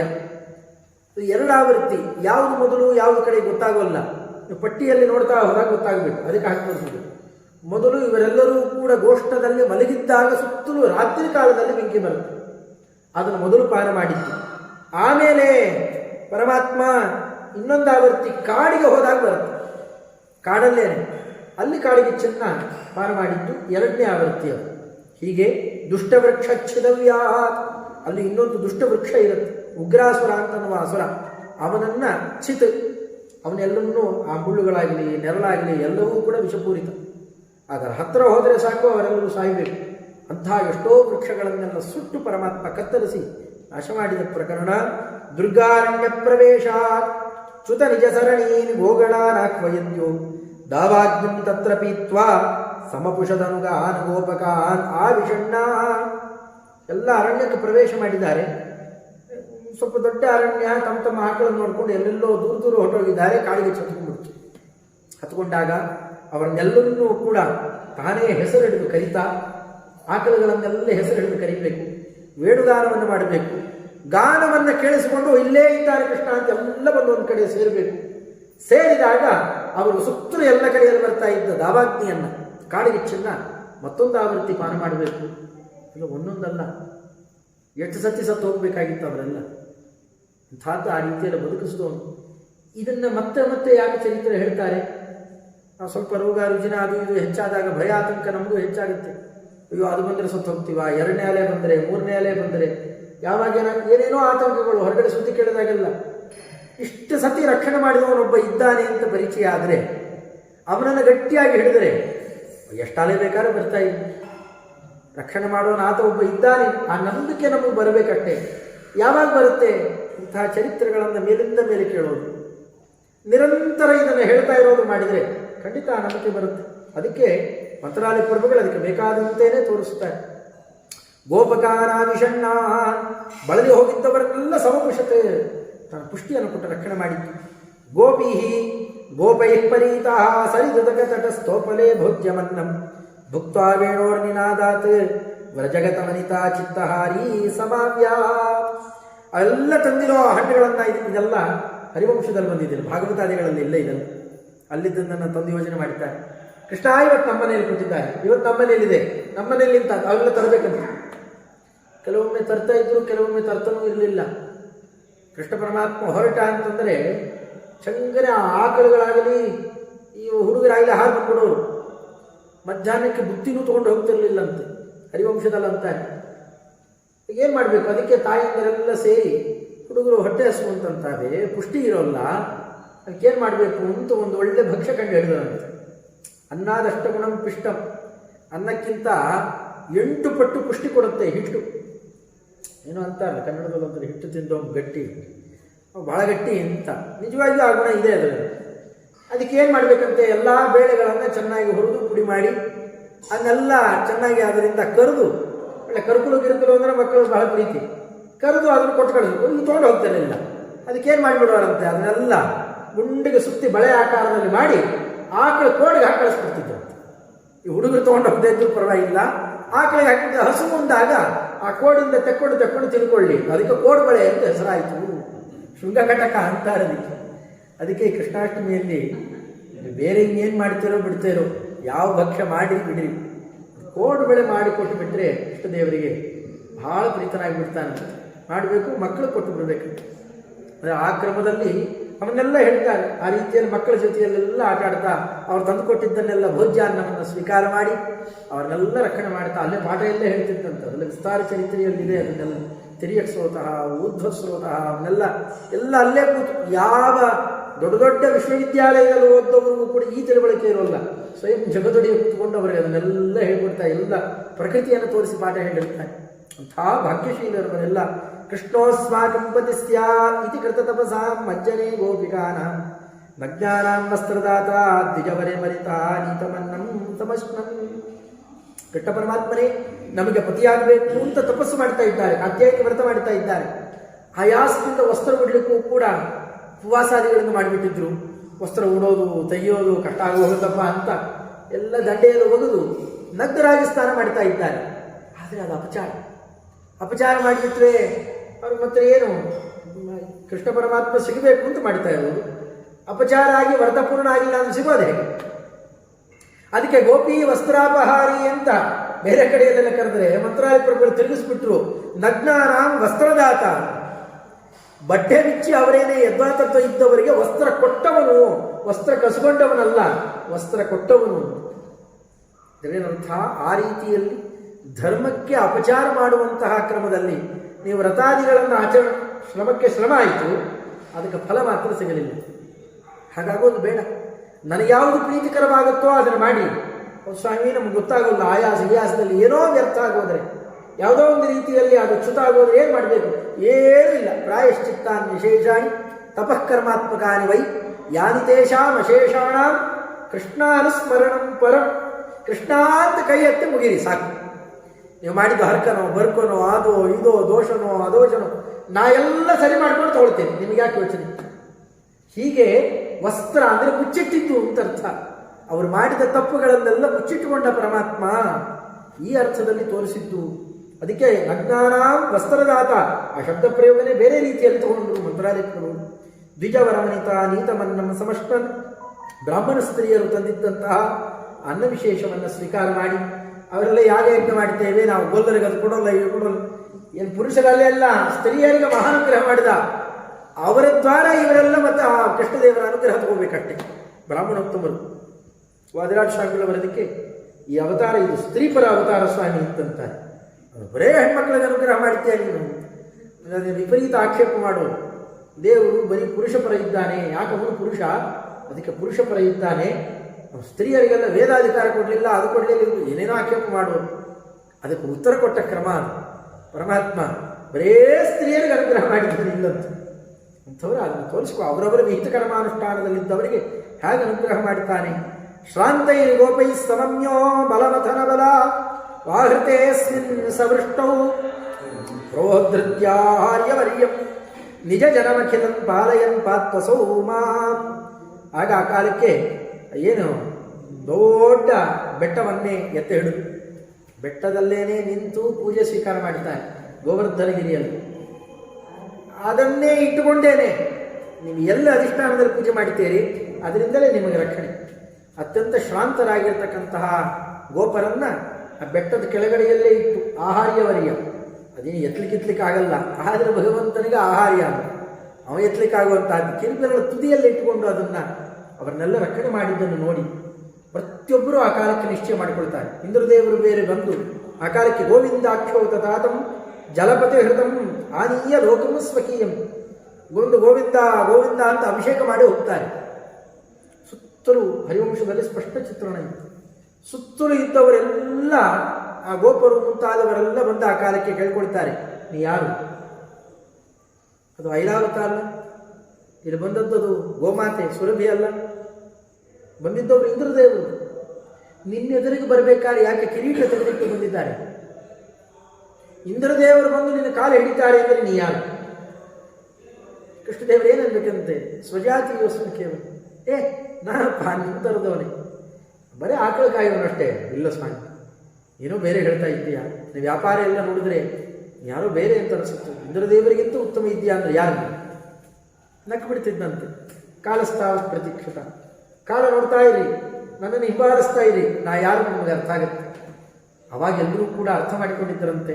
ನಾರಾಯಣ ಸಮೋ ಗುಣೈಹಿ ಅಂತ ಗರ್ಗಾಚಾರ್ಯರು ಅಂದಿದ್ರು, ಅದಲ್ಲದೆ ಮತ್ತೊಂದಲ್ಲ ಇದು, ಅದೇನೇ ಅತ್ಯಂತ ಸತ್ಯ. ಆಗ ಅವರೆಲ್ಲ ಕುತ್ಕೊಂಡು ಮಾತಾಡ್ಕೊಳ್ಬೇಕು. ಇಲ್ಲ, ನಾನು ಎರಡಾವೃತ್ತಿ ಬ್ರಹ್ಮಾಂಡ ನೋಡಿದ್ದೆ ಯಶೋಧಾದೇವಿ, ಇಲ್ಲ ನನಗೆ ಹೇಳಿದ್ರು ಗರ್ಗಾಚಾರ್ಯರು ನಾರಾಯಣ ಸಮ ಇದ್ದಾನೆ ಅಂತ, ಇಲ್ಲ ನಮ್ಮನೇಲಿ ಇಂಥ ಚರಿತ್ರೆ ನಡೆದಿತ್ತು, ನಮ್ಮನೇಲಿ ಹೀಗೆ ನಡೆದಿತ್ತು, ಹೌದು ಹೌದು ಹೌದು ಇವನು ವಿಷ್ಣುವೇ ಇದ್ದಾನೆ. ಇನ್ಯಾವ ಅವತಾರದಲ್ಲಿ ವಿಷ್ಣು ಸುಲಭನಾಗಿರಲಿಲ್ಲ ಪರಮಾತ್ಮ, ಇಲ್ಲ ಅದೆಲ್ಲ ತೋರಿಸಿಕೊಟ್ಟಿದ್ದಾನೆ. ಆಗಲೇನೆ ಇದನ್ನು ಇನ್ನೂ ಸ್ಪಷ್ಟ ಅರ್ಥ ಮಾಡಿಸಲಿಕ್ಕೆ ಅಂತಾನೆ ತಾತಂ ಜಲಪತಿ ಹೃತಂ. ಈಗ ದ್ವಾದಶಿ ಬೇಗ ಸ್ನಾನ ಮಾಡಬೇಕು ಅಂತ ಇನ್ನು ಕಾಲನೂ ಬಂದಿಲ್ಲ, ಆಗಲೇ ಸ್ನಾನ ಕೊಟ್ಟೋಗಿರೋಣ. ನಂದಗೋಪ ಪಿಶಾಚಿಗಳು ಈ ಎಲ್ಲ ವರುಣದೇವರ ಭೃತ್ಯರು ಅಪಹರಣ ಮಾಡಿದಾಗ ವರುಣಲೋಕಕ್ಕೆ ಹೋಗಿ ವರುಣದೇವರ ಆತಿಥ್ಯ ಸ್ವೀಕಾರ ಮಾಡಿ ವರುಣದೇವರ ಆಗ ಸ್ತೋತ್ರ ಮಾಡಿ, ಸ್ವಾಮಿ ಜಗದೊಡೆಯ ಲಕ್ಷ್ಮೀಪತಿ ನೀನು ಅಂತ ಅವರು ಸ್ತೋತ್ರ ಮಾಡಿ ತನ್ನ ಜೊತೆಯವರನ್ನೆಲ್ಲ ಅಲ್ಲಿ ಬಿಡಿಸಿ ಕರ್ಕೊಂಡ್ಬರ್ತಾನೆ. ಅವರ ನಿಶ್ಚಯ ಆಗೋಯ್ತಲ್ಲ, ಇನ್ನು ಸಂದೇಹ ದೇಶಕ್ಕೂ ಅವಕಾಶ ಇಲ್ಲ ನಂದಗೋಪಾದಿಗಳಿಗೆ. ಇಷ್ಟು ಪರಮಾನುಗ್ರಹ ಮಾಡಿದ ಪ್ರಕರಣ ಅಲ್ಲಿದೆ. ಸ್ವಕೀಯಂ ಲೋಕಂ, ತನ್ನ ವೈಕುಂಠ ಲೋಕವನ್ನು ತೋರಿಸ್ತಾನೆ, ನಾನಿದಕ್ಕೆ ಅಧಿಪತಿ ನೋಡಿ ಹೀಗಿದ್ದೇನೆ ಅಂತ. ಇಲ್ಲಿ ಸಂದೇಹ ಉಳಿಲಿಕ್ಕೆಲ್ಲಿದೆ ಅವಕಾಶ. ಪ್ರದರ್ಶ್ಯ ವ್ರಜಗತ ವನಿತಾ ಗಾನಕೃಷ್ಟಾ ಅರ್ಥಚಿತ್ತಾ. ಇಷ್ಟು ಸಾಕ್ಷಾತ್ ನಾರಾಯಣನೇ ಇಲ್ಲಿ ಬಂದಿದ್ದಾನೆ ಎನ್ನುವ ನಿಶ್ಚಯ ಬಂದ ನಂತರದ ಕಾಲದಲ್ಲಿ ಹಾಗೆಷ್ಟು ಪರಮಾತ್ಮನಿಗೆ 7-8 ವಯಸ್ಸಷ್ಟೇ, ಅಷ್ಟೊಳಗಿಷ್ಟು ವ್ಯಾಪಾರ ಮಾಡಿ ತಾನ್ಯಾರು ಅಂತ ಪರೀಕ್ಷೆ ಮಾಡಿಸಿದ ಮೇಲೆ ಅವನ ಜೊತೆಯಲ್ಲಿ ರಾಸಕ್ರೀಡಾ ಮಹೋತ್ಸವವನ್ನು ನಡೆಸ್ತಾರೆ. ಅವನ ವೇಣುಗಾನಾದಿಗಳಿಂದಾಗಿ ಚಿತ್ತಾಕರ್ಷಣೆಯನ್ನು ಪಡೆದಿರತಕ್ಕಂತಹ ಗೋಪಿಕಾಸ್ತ್ರೀಯರು. ಹಿಂದೆಲ್ಲ ಏನು ಆ ವ್ರತವನ್ನು ಮಾಡಿದ್ರು, ವ್ರತ ಮಾಡಿದವರು, ಮಾಡದೇ ಇದ್ದವರು, ಮದುವೆ ಮಾಡಿಕೊಂಡಿದ್ದವರು, ಅತ್ತೆ ಮಾವನ ಸೇವಾ ಮಾಡ್ತಾ ಇದ್ದವರು, ಮಕ್ಕಳನ್ನೆಲ್ಲ ಪೋಷಣೆ ಮಾಡ್ತಾ ಇದ್ದವರು ಎಲ್ಲರೂ ಎಲ್ಲ ಬಿಟ್ಟು ಕೃಷ್ಣದೇವರ ಜೊತೆಯಲ್ಲಿ ವಿಹಾರ ಮಾಡ್ತಾರೆ. ಒಬ್ಬರು ಯಾವ ಹೆಣ್ಮಕ್ಕಳನ್ನು ಹೊರಗೆ ಹಾಕಲಿಲ್ಲ, ನೀ ಪರಪುರುಷನ ಸಂಪರ್ಕ ಮಾಡಿದೆ ಅಂತ. ಮತ್ತೆ ಪರಾತ್ಪರ ಪುರುಷನ ಸಂಪರ್ಕ ಮಾಡಿದ್ದು ಅಂತ ಎಲ್ಲರಿಗೂ ಅದರ ಕಲ್ಪನೆ ಇತ್ತು. ಕೃಷ್ಣ ಚರಿತ್ರೆಯನ್ನು ನೋಡಬೇಕಾದ ಕ್ರಮ ಹೀಗಿದೆ ಅಂತ ಈ ಚರಿತ್ರೆ ಒಂದಾದ್ಮೇಲೆ ನೋಡ್ತಾ ಬಂದಾಗ ಆಗ ನಮ್ಗೆ ಅರ್ಥ ಆಗತ್ತೆ ಅಲ್ಲಿ ಏನೇನು ನಡೀತು. ಇದು ಮಂತ್ರಾಲಯ ಪ್ರಭುಗಳು ಮಾಡುವ ದೊಡ್ಡ ಉಪಕಾರ. ನೀವು ನಿಧಾನವಾಗಿ ಚರಿತ್ರೆ ಕೇಳುವಾಗ ಕಾಣುವ ಬಗೆ ಬೇರೆ. ಪಕ್ಷಿ ನೋಟ ಅಂತ ಒಂದಿದೆ, ಒಟ್ಟಿಗೆ ಅಷ್ಟು ಒಂದು ದೃಷ್ಟಿಯಲ್ಲಿ ನೋಡೋದು. ಹಾಗೆ ನೋಡಿದಾಗ ಕಾಣುವಂತಹ ಲಾಭಾಂಶಗಳು ಬೇರೆ. ಮಂತ್ರಾಲಯ ಪ್ರಭುಗಳು ಆ ಉಪಕಾರ ಮಾಡಿಕೊಡ್ತಾರೆ. ಯಕ್ಕಾಲಿಂದ್ಯಾಂ ನಿಶಾಯಾಂ ಅರಮಯದ ಮಲ ಜ್ಯೋತ್ಸ್ನಯಾ ದೀಪಿತಾಯಾಂ ಚಾರ್ಭಂಗೀರ್ ನರ್ಮವಾಕ್ಯೈ ಸ್ತರಭರನಮಿತಾ ಪ್ರೀಣಯನ್ನು ಪ್ರಿಯತಾನ್ನ. ಅತ್ಯಂತ ಸೌಂದರ್ಯವತಿಯರು ಅಂಥವರು ಪರಮಾತ್ಮನನ್ನೇ ಆಕರ್ಷಿತರಾಗಿ ಬಂದಾಗ ಅವರಿಗೆ ನಾನಾಕ್ರಮದಲ್ಲಿ ಲೀಲಾವಿಲಾಸಗಳನ್ನು ನಡೆಸ್ತಾ ನರ್ಮವಾಕ್ಯೈ ಒಳ್ಳೊಳ್ಳೆ ಮಾತುಗಳಿಂದಾಗಿ ಅವರು ಏನು ಕೆಲವರು ಗಾನ ಮಾಡಬೇಕು, ಕೆಲವರು ನರ್ತನ ಮಾಡಬೇಕು, ನಾನಾ ತರಹದ ತಮ್ಮ ಕಲಾವಿಲಾಸಗಳನ್ನು ತೋರಿಸಿದಾಗ ಅದೆಲ್ಲದರಿಂದಲೂ ಕೂಡ ಪರಮಾತ್ಮ ಅವರಿಂದಾಗಿ ವಿಲಾಸವನ್ನು ನಡೆಸ್ತಾ ಇದ್ದಾಗ ಸ್ವಲ್ಪ ಗರ್ವ ಬಂತು ಅವರಿಗೆಲ್ಲ. ಎಷ್ಟೋ ವಿಹಾರ ನಡೆದಿದೆ, ಮಧ್ಯದಲ್ಲಿ ಗರ್ವ ಬಂದಾಗ ಲಕ್ಷ್ಮೀದೇವಿಯರಿಗಿಂತ ನಾವೇನು ಕಮ್ಮಿ ಅಂತನ್ನುವ ಗರ್ವ ಬಂದಾಗ, ಮದ ಬಂದಾಗ ಅಂತರ್ಧತ್ತೆ ಸ್ಮತಾಸಾ ಮದ ಹರಣಕೃತೆ, ಅವರ ಮದವನ್ನು ಅಪಹರಿಸಬೇಕು ಅಂತಾನೆ ಅಂತರ್ಧಾನವನ್ನು ಪಡಿತಾನೆ ಪರಮಾತ್ಮ. ಕಡೆಗೆ ಒಬ್ಬಳ ಜೊತೆ ಮಾತ್ರ ಕ್ರೀಡೆ ಮಾಡುತ್ತಾ ತ್ವೇಕಯ ಕ್ರೀಡಮಾನಃ ಸ್ಕಂಧಾರಾರೋಹ್ಯ ಸ್ವಸ್ಕಂಧಾರೋಹಣಾದ್ಯೈ. ನೀನು ಹೆಗಲ ಮೇಲೆ ಕುತ್ಕೋಬೇಕು ಸ್ವಾಮಿ, ನೀನು ನನ್ನನ್ನು ಎತ್ತಿಡ್ಕೋಬೇಕು, ಏನೇನು ಎಲ್ಲ ಮಾಡಿಸ್ಕೊಂಡು ಹೋದಂತೆ. 4 ಹೆಜ್ಜೆ ಹೋಗ್ತಾ ಇದ್ದಿದ್ದು, ಆಮೇಲೆ 2 ಹೆಜ್ಜೆ ಇದ್ದಿದ್ದು, ಆಮೇಲೆ ನೋಡಿದ್ರೆ ಮರದಲ್ಲಿ ಎಲ್ಲೊಂದು ಕಡೆ ನೇತಾಕಿ ಹೋಗಿದ್ದಿತ್ತು. ಇದನ್ನೆಲ್ಲ ಹುಡ್ಕೊಂಡು ಹೋದಾಗ ಗೋಪಿಕಾಸ್ತ್ರೀಯರು ಕಾಣುತ್ತೆ. ಅದನ್ನೆಲ್ಲ ಸಂಗ್ರಹ ಮಾಡಿದ್ರು. ಪುನರಪಿಹಿತೋ ಗರ್ವಶಾಂತ್ಯೈ ಮೃಗಾಕ್ಷ್ಯಾ, ಅವರ ಗರ್ವವನ್ನು ಕಳೆಯುವುದು. ನಮಗೂ ಗರ್ವ ಬಂದರೆ ನಾವೇನು ಸಾಮಾನ್ಯರ, ಏನು ದೇವರ ಪೂಜೆ ಗೀಜೆ ಮಾಡಬೇಕು ಬೇಕಾಗಿದೆ ಅಂದಾಗ ಪರಮಾತ್ಮ ಸ್ವಲ್ಪ ದೂರ ಆಗಿಬಿಡ್ತಾರೆ, ನಮ್ಮನ್ನೆಲ್ಲೋ ದೂರಕ್ಕೆ ಹಾಕ್ತಾರೆ. ಇಲ್ಲಪ್ಪ ಇನ್ಮೇಲೆ ಗರ್ವ ಮಾಡಬಾರದು ಅಂತ ಬರುತ್ತೆ. ನಿಜವಾಗಿಯೂ ಭಗವಂತನನ್ನು ಆರಾಧನೆ ಮಾಡಬೇಕಾಗುತ್ತೆ. ಖಿನ್ನಾನಾಂ ಗೋಪಿಕಾನಾಂ ಬಹುವಿಧಂತಿಭಿಃ ಜಯತಿ ತೇಧಿಕಂ ಜನ್ಮನಾ ವ್ರಜಃ ಶ್ರಯತ ಇಂದಿರಾ ಸಾಧು ತತ್ರೈಃ. ಏನಲ್ಲ ಒಂದೊಂದು ಸ್ತೋತ್ರದ ಒಂದೊಂದು ಶಬ್ದ ಅವರ ಅನುಭವ ನೊಂದಾಗ ಆ ಬರುವ ಒಂದೊಂದು ಶಬ್ದ ಇದೆಯಲ್ಲ, ಮಾರ್ಮಿಕ ಶಬ್ದಗಳು ಅತ್ಯದ್ಭುತ. ಸಖಲು ಗೋಪಿಕಾ ನಂದನೋ ಭವಾನ್ ಅಖಿಲ ದೇಹಿನ ಅಂತರಾತ್ಮದೃಕ್. ಅಲ್ಲೇ ಆ ಶಬ್ದ ಯೋಚನೆ ಮಾಡಿದ್ದಾರೆ. ಇವನು ಗೋಪಿಕಾನಂದನ ಅಂತ ಅಲ್ಲ, ಸಖಲು ಗೋಪಿಕಾನಂದ ನಿಷೇಧಾರ್ಥದಲ್ಲಿ ಗೋಪಿಕಾನಂದನ ಅಲ್ಲ, ಮತ್ತಿನ್ನೇನು ಅಖಿಲ ದೇಹಿನ, ನಮ್ಮೆಲ್ಲರ ಹೃನ್ಯಾಮಕನಾದಂತಹ ಸಾಕ್ಷಾತ್ ಜಗದೊಡೆಯ ನನ್ನ ಬಿಂಬಮೂರ್ತಿ ಆತ. ಇಷ್ಟೆಲ್ಲ ತಿಳುವಳಿಕೆ ಇದ್ದರೆ ಭಗವಂತ ಕಾಣ್ತಾನೆ, ಇಲ್ಲದೇ ಇದ್ದರೆ ಹಾಗೆಲ್ಲ ಸಿಗೋನಲ್ಲ. ಗೋಪಿಕಾಸ್ತ್ರೀಯರಿಗೆ ಸುಮ್ಮನೆ ಸಿಕ್ಕಿದ್ದಲ್ಲ, ಅದಕ್ಕೆ ಅಂತ ವಿಪರೀತವಾದ ಉತ್ಕೃಷ್ಟವಾದ ತತ್ವಜ್ಞಾನವನ್ನು ಪಡೆದು ಅವನಷ್ಟು ಆರಾಧನೆ ಮಾಡಿದ್ದವರು ಇಲ್ಲೂ ಆ ತತ್ವಜ್ಞಾನ ಹೊರಗೆ ಮುಗಿಲೇಲಿ ಎನ್ನುವ ದೃಷ್ಟಿಯಲ್ಲಿ ತನ್ನ ವಿರಹವನ್ನು ತೋರಿಸ್ತಾನೆ ಆ ಕಾಲಕ್ಕೆ ಪರಮಾತ್ಮ.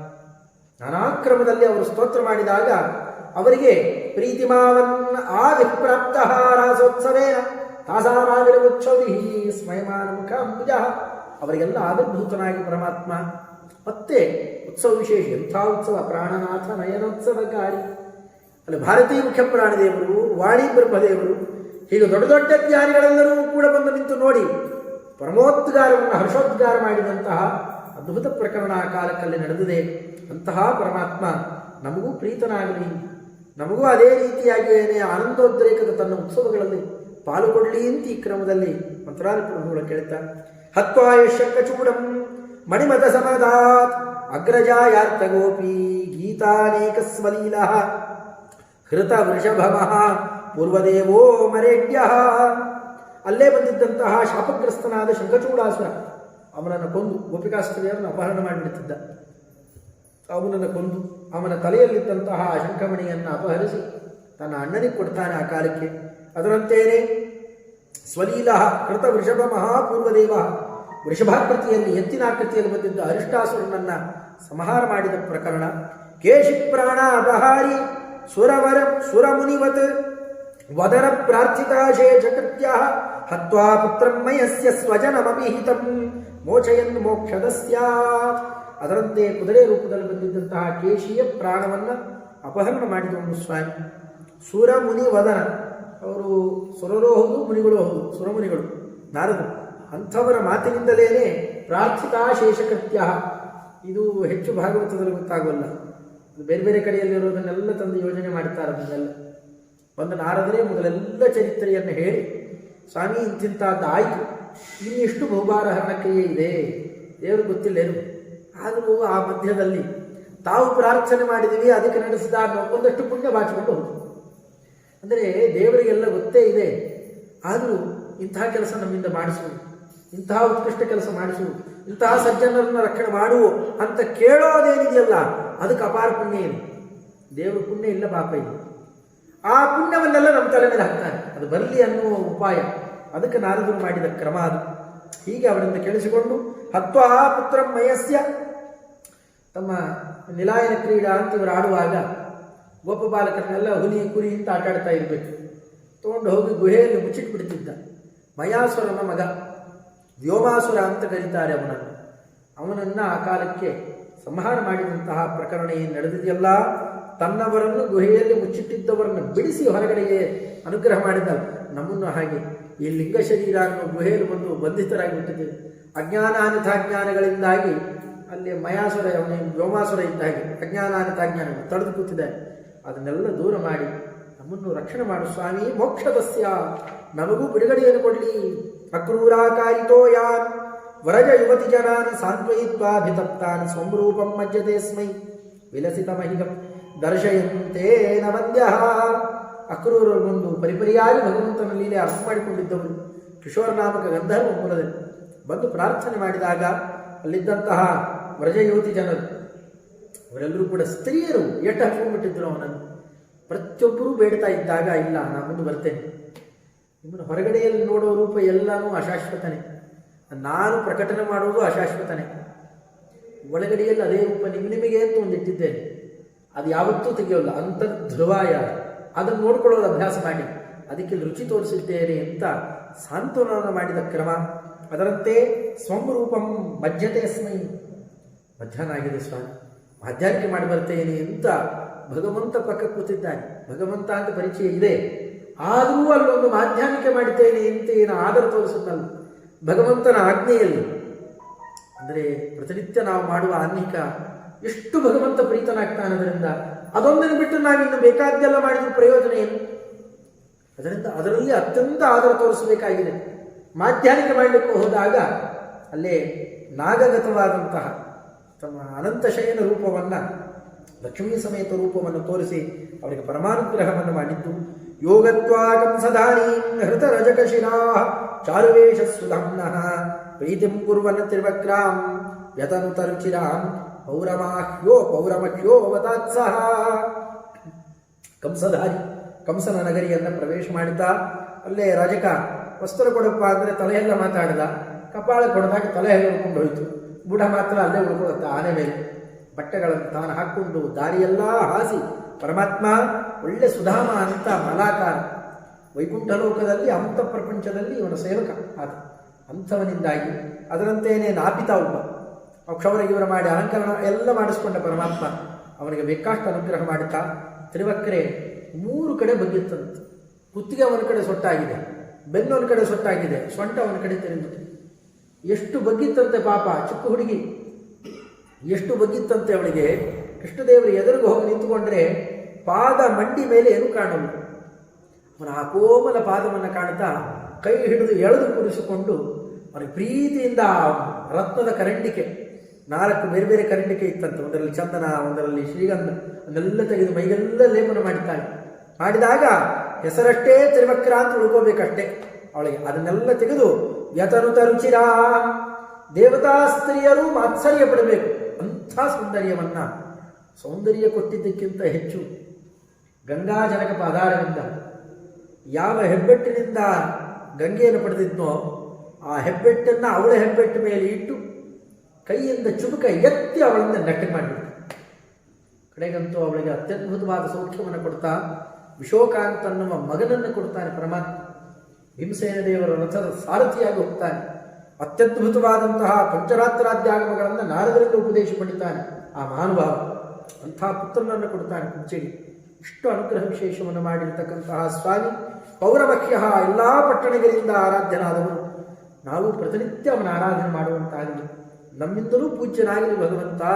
ಅಂದರೆ ನಿರಂತರ ಅವನ ಪೂಜೆ ನಾವು ಮಾಡೋ ಹಾಗಾಗಲಿ ಪ್ರಾರ್ಥನೆಯನ್ನು ಸಲ್ಲಿಸ್ತಾ ಶಾರ್ವಂ ಭಕ್ತ್ವಾ ಧನುರ್ಯೋ ಬಲಮಪಿ ಧನುಷೋ ರಕ್ಷಕಂ ಕುಂಜರಂ ತಂ ಮಲ್ಲಾಶ್ಚಾಣೂರ ಪೂರ್ವ ಅಪಿ ಸಹ ಸಹಜೋ ಮರ್ದಯಂ ಸ್ತುಂಗ ಮಂಚಾತ್. ಆ ರುದ್ರ ಧನುಸ್ಸನ್ನು ಏನಿಟ್ಟಿದ್ರು ರಾಮಾವತಾರದಲ್ಲಿ ಹಾಗೋ ಹಾಗೆ ಕೃಷ್ಣಾವತಾರದಲ್ಲಿ ಇನ್ನೂ ಶೀಘ್ರದಲ್ಲೇನೆ ಅತಿ ಸುಲಭವಾಗಿ ಅದನ್ನು ಮುರಿದು ಅಣ್ಣ ತಮ್ಮಂದಿರಿಬ್ಬರೂ ಕೂಡ ಅದನ್ನು ಹಿಡ್ಕೊಂಡು ರಕ್ಷಕರಾಗಿರ್ತಕ್ಕಂಥವ್ರನ್ನ ಸಂಹಾರ ಮಾಡುತ್ತಾರೆ. ಮಾರನೇ ದಿವಸದಲ್ಲಿ ಕುವಲಯಾಪೀಡ ಆನೆ, ಮಾವುತನಾಗಿರ್ತಕ್ಕಂಥ ಅಂಬಷ್ಟ ಅವರನ್ನು ಸಂಹಾರ ಮಾಡಿ ಚಾಣೂರನೇ ಮೊದಲಾದ ಮಲ್ಲರನ್ನೂ ನಾಶ ಮಾಡಿ ವಿನೀತ ಮುಂತಾದವರ ಸುನೀತ ಮುಂತಾದ ಈ ಕಂಸನ ತಮ್ಮಂದರು 20 ಅಕ್ಷೋಹಿಣಿ ಸೇನೆ ಇಟ್ಟುಕೊಂಡಿರ್ತಾರೆ. ಅದನ್ನೆಲ್ಲ ಇಂದ್ರದೇವರು ಕಳಿಸಿದ ರಥದಲ್ಲಿ ಕೂತು ಯುದ್ಧ ಮಾಡಿ ಅವರನ್ನೆಲ್ಲ ಸಂಹಾರ ಮಾಡಿ ಭೋಜೇಶಂ ಪಾತಯಿತ್ವಾ ವ್ಯಸುಮಕೃತ ನಿಜಾನಂದಯನ್ನು ಪ್ರಾಪ್ಯ ಗರ್ಗ. ಭೋಜೇಶ ಕಂಸನಂದ ಅವನಿಗೆ ಪ್ರಾಣ ಇದ್ದರೆ ತಾನೆ, ಆ ಪ್ರಾಣ ಇರೋ ತನಕ ಪಾಪ ಭಯ ಪಡ್ಕೋತಾನೇ ಇದ್ದ. ಅವನು ಕಂಸನ ಕೊಂದ ಅನ್ನೋದಕ್ಕಿಂತ ಕಂಸನಿಗೆ ಭಯ ಓಡಿಸಿದಂತೆ. ಭಯ ಭಯ ಭಯ ಭಯ ಒದ್ದಾಡಿ ಹೋಗ್ತಿದ್ನಲ್ಲ. ಅದಕ್ಕೆ ವಾದಿರಾಜ ಸ್ವಾಮಿಗಳವರು ಚೆನ್ನಾಗಿದ್ದಾರೆ, ಕೃಷ್ಣ ಪರಮಾತ್ಮ ಕಂಸನ ಕೊಂದ ಅಂತ ಅನ್ಬೇಡಪ್ಪ, ಅವ್ರ ಸೋದರ ಮಾವನಿಗೆ ಭಯ ಇತ್ತು, ಅದನ್ನು ಪರಿಹಾರ ಮಾಡಿದ ಅಂತ ಹೇಳಿ. ಇಂಥ ಒಳ್ಳೆ ಸೋದರಳೇ ಯಾರಿಗೂ ಸಿಗೋಲ್ಲ. ಪಾಪ ಅವ್ರ ಸೋದರ ಮಾವನಿಗೆ ಭಯ ಬಂದು ಹೋಗಿತ್ತು, ಅದನ್ನು ನಿವಾರಣೆ ಮಾಡಿದ ಅಂತಂತಾರೆ. ನಾವು ಯಾವ ರೀತಿ ತಗೋತೀವಿ ಆ ರೀತಿಯಲ್ಲ ಆ ಚರಿತ್ರೆ ಕಾಣುತ್ತೆ. ಹಾಗಾಗಿ ಇಂಥ ಒಳ್ಳೆ ಸೋದರಳೇ ಯಾರಿಗೂ ಸಿಗೋಲ್ಲ ಅಂತ ಇವತ್ತಿಗೂ ಅಷ್ಟೇ. ರೋಹಿಣಿ ನಕ್ಷತ್ರ ಸೋದರಳೇ ಬಂದರು ಅಂದರೆ ಶಾಂತಿ ಮಾಡಿಕೊಡ್ತಾರೆ. ಅಷ್ಟು ಮಾಡಿ ಇಟ್ಟುಬಿಟ್ಟಿದ್ದಾನೆ ಸ್ವಾಮಿ ಅದನ್ನು. ಅಂತಹದ್ದು ಅವನನ್ನು ವ್ಯಸುಮಕೃತ ನಿಜಾನಂದೆಯನ್ನು ತನ್ನವರನ್ನು ಉಗ್ರಸೇನಾಗಲಿ ವಸುದೇವ ದೇವಿಕೆಯರಾಗಲಿ ಬಂಧನದಲ್ಲಿ ಇಟ್ಟಿದ್ದ ಅದನ್ನೆಲ್ಲ ಬಿಡಿಸಿ ಅವರಿಗೆಲ್ಲ ಬಹಳ ಪ್ರೀತಿಯನ್ನು ತಂದುಕೊಟ್ಟ ಸ್ವಾಮಿ. ದ್ವೈಜಂ ಸಂಸ್ಕಾರ ಮತ್ತಃ ಗೋಪಿಕಾಸ್ತ್ರೀಯರ ಜೊತೆಯಲ್ಲಿ ವಿಹಾರ ಮಾಡಿದಾಗ 10 ಲಕ್ಷ ಮಕ್ಕಳಾಗಿದ್ದಂತೆ. ಅದಾದಮೇಲೆ ಈಗ ಉಪನಯನ, ಹೊಸದಾಗಿ ಉಪನಯನವನ್ನು ಸ್ವೀಕಾರ ಮಾಡಿದ್ದಾನೆ. ದ್ವೈಜ ಸಂಸ್ಕಾರವನ್ನು ಪಡೆದು ಗುರುಗಳ ಬಳಿಯಲ್ಲಿ ಹೋಗಿ ವಿದಿತಾಶೇಷ ವಿದ್ಯಾ ಒಂದೇ ಶಬ್ದದಲ್ಲಿ ಹೇಳಿದ್ರು. ಯಾಕೆಂದರೆ 64 ದಿವಸದಲ್ಲಿ ಅವರು ಉಪದೇಶ ಮಾಡೋಕ್ಕಷ್ಟು ಬೇಕು ದಿನ ಅಂತ ತಗೊಂಡಿದ್ದು. ಅವ್ರು ಇನ್ನೂ ಬೇಗ ಮಾಡಿದ್ರು ಇನ್ನೂ ಬೇಗ ಬರ್ತಿದ್ದ ಸ್ವಾಮಿ. ಅದನ್ನೆಲ್ಲ ಸ್ವೀಕಾರ ಮಾಡಿಕೊಂಡು ಬಂದಿದ್ದು. ಅಷ್ಟೇ ಅಲ್ಲ, ದತ್ವಾ ಪುತ್ರಂ ಪ್ರವಕ್ತೆ ಪ್ರತಿಗತ ಮಧುರ ಸಾಂತ್ವಯನ್ ಉದ್ಧವಾಸ್ಯ. ಅವರಿಗೆ ಮಕ್ಕಳನ್ನು ಗುರುದಕ್ಷಿಣ ಕೊಡಬೇಕು. ದಕ್ಷಿಣೆಯ ಜೊತೆಯಲ್ಲಿ ಅವರ ಪ್ರಿಯಂ ಧನಮಾಹತ್ಯ ಪ್ರಜಾತಂತು ಮಾಂ ಯವಚ್ಛೇತ್ಸಿ ಆಚಾರ್ಯಾಯ ಪ್ರಿಯಂ ಧನಮಾಹತ್ಯ. ಅವರು ಯಾವುದು ಪ್ರಿಯವೋ ಅಂತಹದ್ದನ್ನು ಅವರಿಗೆ ಸಂಪತ್ತು ಏನು ಬೇಕೋ ಎಲ್ಲ ಕೊಟ್ಟಾಗ ಅಂತರ್ಯಾಮಿ ನಾ ಪ್ರೀತನಾಗ್ತೇನೆ. ಹೇಳೋದು ಸುಲಭ ಸ್ವಾಮಿ, ನೀ ಮಾಡ್ತೀಯಾ? ನೋಡಿ ನಾ ಮಾಡಿದ್ದೇನೆ. ಯಮಲೋಕಕ್ಕೆ ಹೋಗಿದ್ದಂತಹ ಗುರುಪುತ್ರನನ್ನು ಬದುಕಿಸ್ಕೊಟ್ಟು ಬಂದಿದ್ದೇನೆ ನಾನು. ನಿಮ್ಮ ಕೈಯಲ್ಲಿ ಏನು ಸಾಧ್ಯ ಇದೆ ಅದನ್ನು ಮಾಡಿ, ಅಸಾಧ್ಯ ಮಾಡೋದು ಬೇಡ. ನಿಮಗೇನು ಯೋಗ್ಯತೆಯಲ್ಲಿದೆ ಅದನ್ನು ಮಾಡಿ. ಅದರಿಂದ ಗುರುದ್ವಾರ ನಾನು ಪ್ರೀತಿಯನ್ನು ನಿಮಗೆ ತೋರಿಸ್ತೇನೆ ಅಂತ ಹೇಳಿದ ಕ್ರಮ ಹಾಗೆ ಮಾಡಿ ಪ್ರತಿಗತ ಮಧುರಾ ಪಟ್ಟಣಕ್ಕೆ ಬರೋಣ. ಉದ್ದವಾಸ್ಯಾತ್ ಗೋಷ್ಠಸ್ಥಾ ನಂದಪೂರ್ವ. ತುಂಬ ಆ ಕಾಲಕ್ಕೆ ದುಃಖ ಪಡ್ತಾ ಇದ್ದಾರೆ. ನಂದಗೋಕುಲದ ಜನರು. ಅದರಿಂದ ಸ್ವಾಮಿ ನೀ ಬರಬೇಕಂತೆ. ನಾ ಬರೋಕ್ಕಾಗೋದಿಲ್ಲಪ್ಪ, ಇವಾಗ ನಾನೇ ಭಾರೀ ಸೇವಕ, ಕೃಷ್ಣದೇವರಿಗೆ ಅತ್ಯಂತ ಪ್ರಿಯ ಅಂತ ತಿಳ್ಕೊಂಡಿದ್ದೀಯಲ್ಲ. ನೋಡಿ ಹೆಣ್ಣುಮಕ್ಕಳಿಗೆ ಎಷ್ಟು ಸೇವೆ ಮಾಡ್ತಾರೆ, ಅವ್ರ ಭಾವನೆ ಏನಿದೆ ಸ್ವಲ್ಪ ನೋಡ್ಕೊಂಬಾರ್ದು. ಮೇಲ್ನೋಟಕ್ಕೆ ಸ್ವಲ್ಪ ನನ್ನ ಪರವಾಗಿ ಹೋಗಿ ಸಾಂತ್ವನೆ ಮಾಡಬಾರಪ್ಪ ಅಂತ ಕಳಿಸಿತ್ತು. ಆದರೆ ಉದ್ಧವರಿಗಿದ್ದಂತಹ, ಅವರಿಗೆ ಉದ್ಧವ ಅಂತಂದರೆ ಬೃಹಸ್ಪತಿ ಆಚಾರ್ಯರ ಅವತಾರ, ಅವರಿಗಿದ್ದ ಅಹಂಕಾರವನ್ನು ಕಳೀಲಿಕ್ಕೆ ಅಂತ ಕಳಿಸ್ಕೊಡ್ತಾರೆ. ಒಬ್ಬೊಬ್ಬ ಗೋಪಿಕಾಸ್ತ್ರೀಯರು ಕೂತ್ರೆ ನಿಂತರೆ ಎತ್ತರೆ ಕೃಷ್ಣ ಕೃಷ್ಣ ಕೃಷ್ಣ, ಇದು ನಿನ್ನ ಸೇವಾಸನ, ನಿನಗೋಸ್ಕರ ಮಾಡ್ತೇನೆ, ನಿನಗರ್ಪಣೆ ಮಾಡ್ತೇನೆ ಅಂತ ಅವರು ಮಾಡ್ತಾ ಇದ್ದ. ಯಾವ ವಿದ್ವಾಂಸರಿಗೂ ಬರಲಿಕ್ಕೆ ಸಾಧ್ಯ ಇಲ್ಲ. ಅವರ ಆ ಭಾಗವತ ಧರ್ಮದ ಉತ್ಕರ್ಷವನ್ನು ಕಂಡು ಉದ್ಧವರು ಆಶ್ಚರ್ಯಚಕಿತರಾಗುತ್ತಾರೆ. ಗೋಷ್ಠಸ್ಥಾನಂದಪೂರ್ವಾನ್ ಅರಮೇಧಬಲಾನ್ ಪ್ರೀತಿಕೃದ್ಯ ಶುಭಸ್ಯ ಕ್ರೂರಸ್ಯ ತಥೇನ. ಇಲ್ಲಿ ಉದ್ಧವರನ್ನು ಕಳಿಸಿಕೊಟ್ರೆ ಅಲ್ಲಿ ಕುಂತಿದೇವಿಯರನ್ನ ಸಾಂತ್ವನ ಮಾಡಲಿಕ್ಕೆ ಪಾಂಡವರು ಬಂದಿದ್ದಾರೆ. ಪಾಂಡುರಾಜರು ಮನದಲ್ಲಿ ಮೃತರಾಗಿದ್ದಾರೆ. ಧೃತರಾಷ್ಟ್ರನ ಸುದ್ದಿಯಲ್ಲಿ ಕೇಳಿ ಬರೋಣ. ಅಕ್ರೂರನನ್ನು ಕಳಿಸ್ಕೊಡ್ತಾನೆ. ಅವರು ಹೋಗಿ ಹೇಳೇ ಬರ್ತಾರೆ ಆ ಕಾಲಕ್ಕೆ. ಪ್ರತಿನಿಧಿತ ಪೃಥಾ ಪ್ರತ್ಯಕೃತ್ಯ ಜರಾಯ. ಆ ಕಾಲಕ್ಕೆ ಅದನ್ನೆಲ್ಲ ತಿಳಿದು ಬರಲಿ ಅಂತಲ್ಲಿ ಕಳಿಸಿಕೊಟ್ಟು ಆಗ ಭೀಮಸೇನ ದೇವರನ್ನ, ಅರ್ಜುನರನ್ನ, ಸಹದೇವರನ್ನ ಕರ್ಕೊಂಡ್ಬಂದ್ಬಿಡ್ತಾರೆ ಅಕ್ರೂರರು ತಮ್ಮ ಜೊತೆಯಲ್ಲಿ. ಮಧುರಾಪಟ್ಟಣಕ್ಕೆ ಆ ಕಾಲಕ್ಕೆ ಬರೋಣ. ಆಗ ಇದನ್ನೆಲ್ಲ ಸಹಿಸಲಾರದೇನೆ ತನ್ನ ಮಕ್ಕಳಿಂದಾಗಿ ಸುದ್ದಿ ತಿಳಿದ ಜರಾಸಂಧ ಕೃಷ್ಣನನ್ನು ಕೊಂದು ಬಿಡ್ತೇನೆ ಅಂತ ಗದೆ ಎಸಿತಾರೆ. ಎಸ್ದಿದ್ದು ವಿಚಿತ್ರ ಆಗಿ ಹೋಗುತ್ತೆ. ಜರಾಯ ಸೂನು ನಿರ್ಭಿನ್ನ ಸೇನಂ ವ್ಯತನುತ ಬಹುಶೋ ವಿದ್ರುತಂ ನಸ್ಸಪಾಯ. ಆ ಗದೆ ನಾಶ ಆಯಿತು. 18 ಆವೃತ್ತಿ ಯುದ್ಧಕ್ಕೆ ಬರ್ತಾನೆ. ಹೋಗೋ ಹೊತ್ತಿಗೆ ಒಂದು ವಸ್ತ್ರ ಇರ್ತಿರಲಿಲ್ಲ ಅಂತ ಮೈ ಮೇಲೆ. ಮೊದಲನೇ ಸತಿ ಸ್ವಲ್ಪ ತಲಹರಕೆ ಮಾಡ್ತಾನೆ. ಮಹಾಬಲಿಷ್ಠ ಮನೆ ಕಂಸನಿಗೆ ಮಗ ಇದ್ದಂತೆ, ನನ್ನ ಮೊಮ್ಮಗ ದೌಹಿತ್ರ. ಆ ಮಗುನ ಕರ್ಕೊಂಡ್ಬಂದಿದ್ದಂತೆ. ತಾತ ನಾನ್ಯಾಕೆ ಬರಬೇಕು ಅಂತ ಕೇಳಿತ್ತದು ಹುಡುಗ. ನಿಮ್ಗೆ ರಾಜ್ಯ ಕೊಡಿಸ್ತೇನೆ ಬಾ ಅಂತ ಕರ್ಕೊಂಡ್ಬಂದಿದ್ದ. ಕಡೆಗೆ ಮೈ ಮೇಲೆ ಏನು ವಸ್ತ್ರನೂ ಇಲ್ಲ, ರಥ ಇಲ್ಲ. 23 ಅಕ್ಷೋಹಿಣಿ ಸೇನೆ ತಂದಿದ್ದು. ಹೋಗೋ ಹೊತ್ತಿಗೆ ಏನೂ ಇಲ್ಲ, ಓಡೋಗ್ತಾ ಇದ್ದಾರೆ ಕಳ್ಳಂತಾರ. ಹೆಗಲ ಮೇಲೆ ಕುಡಿಸಿಕೊಂಡು ಅವಸರ ಪಟ್ಟುಕೊಂಡು ಅವಸ್ಥೆ ಪಟ್ಟುಕೊಂಡು ಓಡ್ತಾ ಇದ್ದಾನೆ. ಆ ಮಗು ಕೇಳಬೇಕಂತೆ, ತಾತ ತಾತ ರಾಜ್ಯ ಕೊಡಿಸ್ತೀನಿ ಹಿಂಗೆಲ್ಲ ಎಲ್ಲಿ? ಏನು ಹೇಳಬೇಕು? ಮರ್ಯಾದೆ ಹೋಗಿತ್ತು ಅಷ್ಟೇ. ಆ ಕಾಲಕ್ಕೆ ಇನ್ನೇನಿಲ್ಲ, ಯಾವುದೂ ಇಲ್ಲ, ಮೈ ಮೇಲೆ ವಸ್ತ್ರವೇ ಇಲ್ಲ. ಅಷ್ಟು ಮರ್ಯಾದೆ ತೆಗೆದಿದ್ದ ನಮ್ಮ ಸ್ವಾಮಿ ಅವನಿಗೆ. ಅದನ್ನೇ ಅಂದ್ರು ಇಲ್ಲಿ ನಿರ್ಭಿನ್ನ ಸೇನಂ ಬಹುಶಃ ವಿತೃತಂ. ಅನೇಕ ಸತಿ ಓಡೋಗ್ಬೇಕು, ಇಲ್ಲಿ ಬರಬೇಕು, ಓಡೋಗ್ತಾ ಇರಬೇಕು. ಈ ರೀತಿಯಲ್ಲಿ ಮಾಡಿದ ನಮ್ಮ ಸ್ವಾಮಿ ನಮ್ಮನ್ನು ಕೂಡ ಶತ್ರುಗಳನ್ನು ಗೆಲ್ಲುವ ಸಾಮರ್ಥ್ಯ ಭರಿತರನ್ನಾಗಿ ಮಾಡಲಿ. ಪುರಿಯಾ ನಿರ್ಗತ್ಯ ರಾಮ ದತ ಮುಸಲ ಸಹ ಮುಸಲಿ ಪ್ರಾಪ್ಯ ಕೃಷ್ಣೋಭ್ಯನುಜ್ಞಾಂ ಗೋಮಂತಂಜಾತಿ ಮೌಲಿಂ ಖಗಪತಿ ವಿಹಿತಂ ವಾಸುದೇವಂ ಶೃಗಾಲಂ. ಆ ಕಾಲಕ್ಕೆ ಮತ್ತೊಂದು ಆವೃತ್ತಿ ಮಧುರಾಪಟ್ಟಣಕ್ಕೆ ಆಕ್ರಮಣ ಮಾಡ್ತಾರೆ ಅಂತ ಗೊತ್ತಾದಾಗ ಅಲ್ಲಿದ್ದ ವಿಕದ್ರು ಮುಂತಾದವರು ಕೇಳ್ತಾರೆ, ಸ್ವಾಮಿ ನಮಗಿಲ್ಲಿ ಶಕ್ತಿ ಇಲ್ಲ ಅಂದಾಗ ಗೋಮಂತ ಪರ್ವತಕ್ಕೆ ಇಳಿದು ಬಿಡ್ತಾನೆ ಸ್ವಾಮಿ. ಅಲ್ಲಿ ಪರಶುರಾಮ ದೇವರು ಭೇಟಿ ಮಾಡಿತ್ತು. ಗರುಡ ದೇವರು ತಂದು ಮೌಲಿಂ ಕೃತ್ವ, ಅವನ ಪರಮಾತ್ಮನಿಗೆ ವೈರಮುಡಿ ಅಂದರೆ ವೈನತೆಯ ಮುಡಿ ವೈರಮುಡಿಯಾಗಿದೆ ಅಂತ ಏನೋ ಅಂತಾರೆ. ಆ ಕ್ರಮದಲ್ಲಿ ಗೋಮಂತ ಪರ್ವತದಲ್ಲಿ ತಂದು ದೊಡ್ಡ ಕಿರೀಟ, ವೈಕುಂಠ ಲೋಕದಲ್ಲಿರುವಂತಹ ಕಿರೀಟ ತಂದಿಟ್ಟು ಸರಿಯ ಹೊಂದಾಣಿಕೆ ಆಯಿತು. ಹೀಗೆ ಸ್ವೀಕಾರ ಮಾಡಿರತಕ್ಕಂತಹದ್ದು. ಇಂತೆಯೇ ಶ್ರೀಗಾಲ ವಾಸುದೇವನನ್ನು ಸಂಹಾರ ಮಾಡಿ ಅವನ ಮಗ ಶಕ್ರದೇವನನ್ನೇ ಅಲ್ಲಿ ಕೂಡಿಸಿರ್ತಕ್ಕಂತಹ ಕ್ರಮ. ಇಷ್ಟೆಲ್ಲ ಆಗುವ ಗರುಡದೇವರಿಗೆ ಹೇಳಿ ಕಳಿಸಿದ್ದ ಸ್ವಾಮಿ. ಅಧಿ ಜಲದಿ ಪುರೀಂ ಪಟ್ಟಂ, ಸಮುದ್ರದ ಮಧ್ಯದಲ್ಲೇ ಅದೇ ಸಹಜ ಕೋಟೆ ಆಗಿಬಿಡಬೇಕು ಅಂತಹ ದ್ವಾರಕಾಪಟ್ಟಣವನ್ನು ನಿರ್ಮಾಣ ಮಾಡಿಸಿ ತನ್ನ ಬಂಧು ವರ್ಗವನ್ನೆಲ್ಲ ಕರ್ಕೊಂಡು ಹೋಗಿದ್ನಲ್ಲ. ಕರ್ಕೊಂಡು ಹೋಗಿ ಮಾಡಿದ್ದೇನು ಕೆಲಸ? ಪರಮಥಿತ ಯವನ ಕಾಲಯವನ ಅಟ್ಟಿಸ್ಕೊಂಡು ಬಂದಿದ್ದ. ದ್ವಾರಕಾಪಟ್ಟಣ ಒಳಗೆ ಬರಲಿಕ್ಕಾಗಲಿಲ್ಲ, ತಾನೇ ಹೊರಗೆ ಬಂದು ತಾನೇ ಓಡ್ಬಿಡ್ತಾನೆ. ಮುಚುಕುಂದನ ಗುಹಾಕ್ಕೆ ಕರ್ಕೊಂಡು ಹೋಗಿ ಅವನಿಂದ ಸಂಹಾರ ಮಾಡಿಸಿ ಮೌಚುಕುಂದ ಅಕ್ಷಿವನ್ನೇ. ಮುಚುಕುಂದ ರಾಜನಿಗೆ ಆ ದೊಡ್ಡ ಕೀರ್ತಿ. ಕಾಲಯವನನ್ನು ಸಂಹಾರ ಮಾಡಿದ್ಯಾರು ಅಂದರೆ ನಿದ್ದೆ ಹೊಡಿತಾ ಇದ್ದವನನ್ನು ಎಬ್ಬಿಸಿ ಅವನ ಕೈಯಲ್ಲಿ ದುಷ್ಟನನ್ನು ಸಂಹಾರ ಮಾಡಿಸಿ ಅಪಾರ ಪುಣ್ಯ ಕೊಟ್ಟು ರಕ್ಷಣೆ ಮಾಡಿದ್ದಾನೆ. ಮೇಲ್ನೋಟಕ್ಕೆ ಮಾಡಿದ್ದು ಮುಚುಕುಂದ ರಾಜರ ಅಪರಾಧ ಆದರೂ ಕೂಡ ನನ್ನ ಭಕ್ತರು ಬೇಕಾದ ಮಾಡಲಿ, ಅದನ್ನು ಅಪರಾಧ ಅಲ್ಲ, ಅದು ಉತ್ತಮ ಕೃತ್ಯ ಅಂತ ಮಾಡ್ತೇನೆ. ಅದಕ್ಕೆ ಬೆಳಗ್ಗೆ ಎದ್ದ ತಕ್ಷಣ ಮುಚುಕುಂದ ವರದ ಇದಕ್ಕೆ ಕರೆಯೋದು ಭಗವಂತನನ್ನು. ಒಂದಾವೃತ್ತಿ ಭಗವಂತನನ್ನು ಒಲಿಸಿಕೊಂಡಿದ್ದರೆ ಸಾಕು, ಅವರು ಎಂದೂ ಹಾಳಾಗಲಿಕ್ಕೆ ಬಿಡೋಲ್ಲ. ಆತ ಪರಮಾತ್ಮ ಹೇಗೆ ರಕ್ಷಣೆ ಮಾಡ್ತಾನೆ. ಉದಾಹರಣೆ, ರಾಜ್ಞಾ ಸಂಸ್ತೂಯಮಾನ ಹತ ಯವನ ಬಲ ಭೀತವನ ಮಾಗದೇಶ.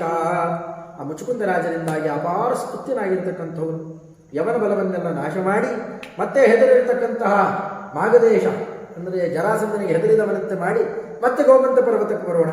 ಮತ್ತೆ ಅವರೆಲ್ಲ ಬೆಂಕಿ ಹಚ್ಚಿದಾಗ ಜಿತ ಮಗಧಪತಿ ಜಾತ ಶಾಂತಾಗ್ನಿ ಶೈಲ, ಆ ಪರ್ವತವನ್ನೇ ನೆಗೆದು 11 ಯೋಜನ ಒಳಗೆ ಹೋಗಬೇಕು. ಒಳಗಿರೋ ನೀರು ಉಕ್ಕಿ ಬಂದಾಗ ಅದು ಸಮಗ್ರ ಬೆಂಕಿಯೆಲ್ಲ ನಂದಿ ಅದರ ಜೊತೆಯಲ್ಲಿ ಕೊಚ್ಕೊಂಡು ಹೋಗಬೇಕು. ಹೀಗೆ ಮಾಡಿ ದ್ವಾರಕಾಪಟ್ಟಣಕ್ಕೆ ಸಮುದ್ರದಲ್ಲಿ ಹಾರಿ ಈಜ್ಕೊಂಡು ಹೊರಟೋಗ್ತಾನೆ. ಇಂಥ ವಿಚಿತ್ರ ವ್ಯಾಪಾರ ನಡೆಸಿದವನು ನಮ್ಮ ಸ್ವಾಮಿ. ಆಗತ್ಯ ದ್ವಾರಕಾಮ್ಯೋ ಹೃದಿಕ ಸುತಗಿರ ಜ್ಞಾತ ಕೌಂತೆಯ ಕೃತ್ಯ. ಆ ಕಾಲಕ್ಕೆ ದ್ವಾರಕಾಪಟ್ಟಣದಲ್ಲಿ ಬಂದಾಗ ಹೃದಿಕನ ಮಗ ಅಂದರೆ ಅಕ್ರೂರ, ಆತನ ಮಾತಿನಿಂದಾಗಿ ಕೌಂತೆಯರು ಹೀಗೆ ಮಾಡ್ತಾ ಇದ್ದಾರೆ, ಹೀಗಿದ್ದಾರೆ ಅಂತ ಅವರ ಸುದ್ದಿಯನ್ನೆಲ್ಲ ತಿಳಿದವರು ಪಶ್ಯತ್ ಸ್ವಾಧಾಯ ವೈಷ್ಣೀಂ, ಎಲ್ಲ ತನ್ನ ದುಷ್ಟರು ಶತ್ರುಗಳು ನೋಡ್ತಿದ್ದಂತೇನೆ ರುಕ್ಮಿಣಿ ದೇವಿಯರನ್ನ ಅಪಹರಣ ಮಾಡಿಕೊಂಡು ಬಂದು ನೃಷು ಯುಧಿಗಿತವಾನ್, ಯುದ್ಧದಲ್ಲಿ ಗೆದ್ದು ಅವರ ಪಾಣಿಗ್ರಹಣ ಮಹೋತ್ಸವ ನಡೆಸಿದ್ನಲ್ಲ ಪರಮಾತ್ಮ. ಮೊದಲನೇ ಪಾಣಿಗ್ರಹಣ ಮಹೋತ್ಸವ ಇದು. ಅದಕ್ಕೂ ವೈರುಪ್ಯಂ ರುಕ್ಮಿಣೋಯೋ, ರುಕ್ಮಿಗೆ ವಿಕಾರಗೊಳಿಸಿ ನಿಮ್ಮ ಮನೆಯಲ್ಲಿದ್ದ ಲಕ್ಷ್ಮಿಯನ್ನು ನಾನು ಅಪಹರಣ ಮಾಡ್ತೇನೆ.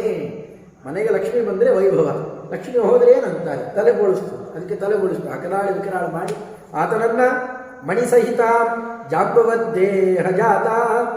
ಇನ್ನು ಒಂದು ಸಮಂತಕ ಮಣಿ ಒಂದು ನೆಪದಿಂದಾಗಿಯೇ ಜಾಂಬವಂತನ ಪುತ್ರಿಯನ್ನ ಜಾಂಬವಂತನಿಗೆ ನಿಜರೂಪ ದರ್ಶನ ಮಾಡಿಸಿ, ತನ್ನ ಬಲದ ದರ್ಶನ ಮಾಡಿಸಿ ಜಾಂಬವತಿ ದೇವಿಯನ್ನ ಅದೇ ನೆಪದಿಂದಲೇ ಸತ್ಯಾಂ ತೇನೈವ ಯುಕ್ತಾಂ, ಆ ಮಣಿ ಸಮೇತವಾಗಿಯೇನೆ ಸತ್ಯಭಾಮಾದೇವಿಯರನ್ನು ಸ್ವೀಕಾರ ಮಾಡಿ ಹಸ್ತಿನಂ ಕುಲ್ಯಹೇತೋ ಕಾಲಕ್ಕೆ ಹಸ್ತಿನಾವತಿ ಪಟ್ಟಣಕ್ಕೆ ಪ್ರವೇಶ ಮಾಡಿತ್ತು.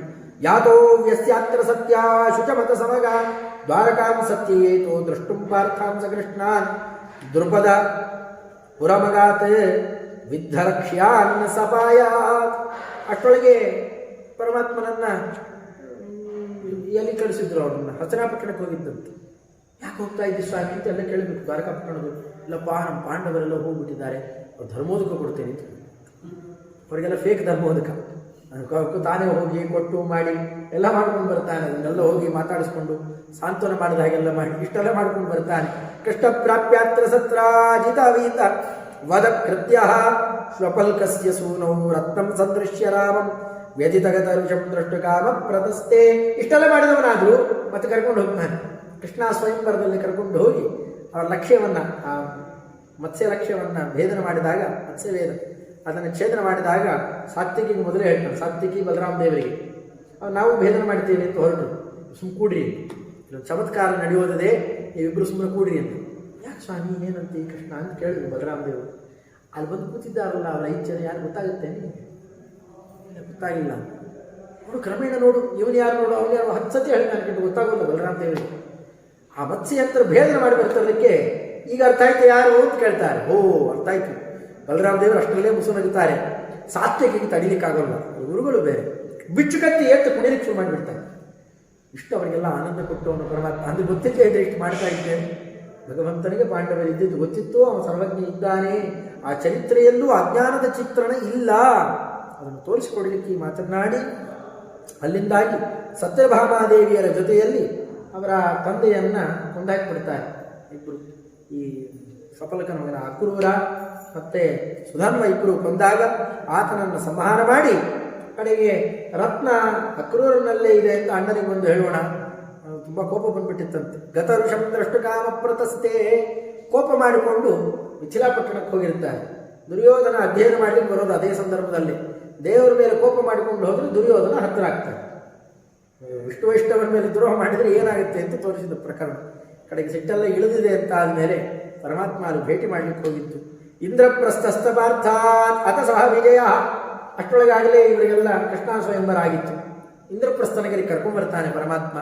ಪಟ್ಟಾಭಿಷೇಕ ಮಹೋತ್ಸವ ನಡೆಸ್ತಾನೆ ಅವರಿಗೆಲ್ಲ. ಅಲ್ಲಿ ನಡೆಸಿ ಪರಮಾತ್ಮನೇ ಕೆಲವು ಕಾಲ ಅಲ್ಲಿ ವಾಸ ಮಾಡ್ತಾ ಇದ್ದಾಗ ಅಲ್ಲೇನೆ ಹಿಂದೆ ಅರ್ಜುನರ ಜೊತೆಯಲ್ಲಿ ತಿರುಗಾಡುವಾಗ ಅರ್ಜುನರೇ ಪ್ರಾರ್ಥನೆ ಮಾಡಿದ್ದಾರೆ, ಸ್ವಾಮಿ ಕಾಳಿಂದಿದೆ, ಇವಳು ನೀವು ಸ್ವೀಕಾರ ಮಾಡಬೇಕು ಅಂತ.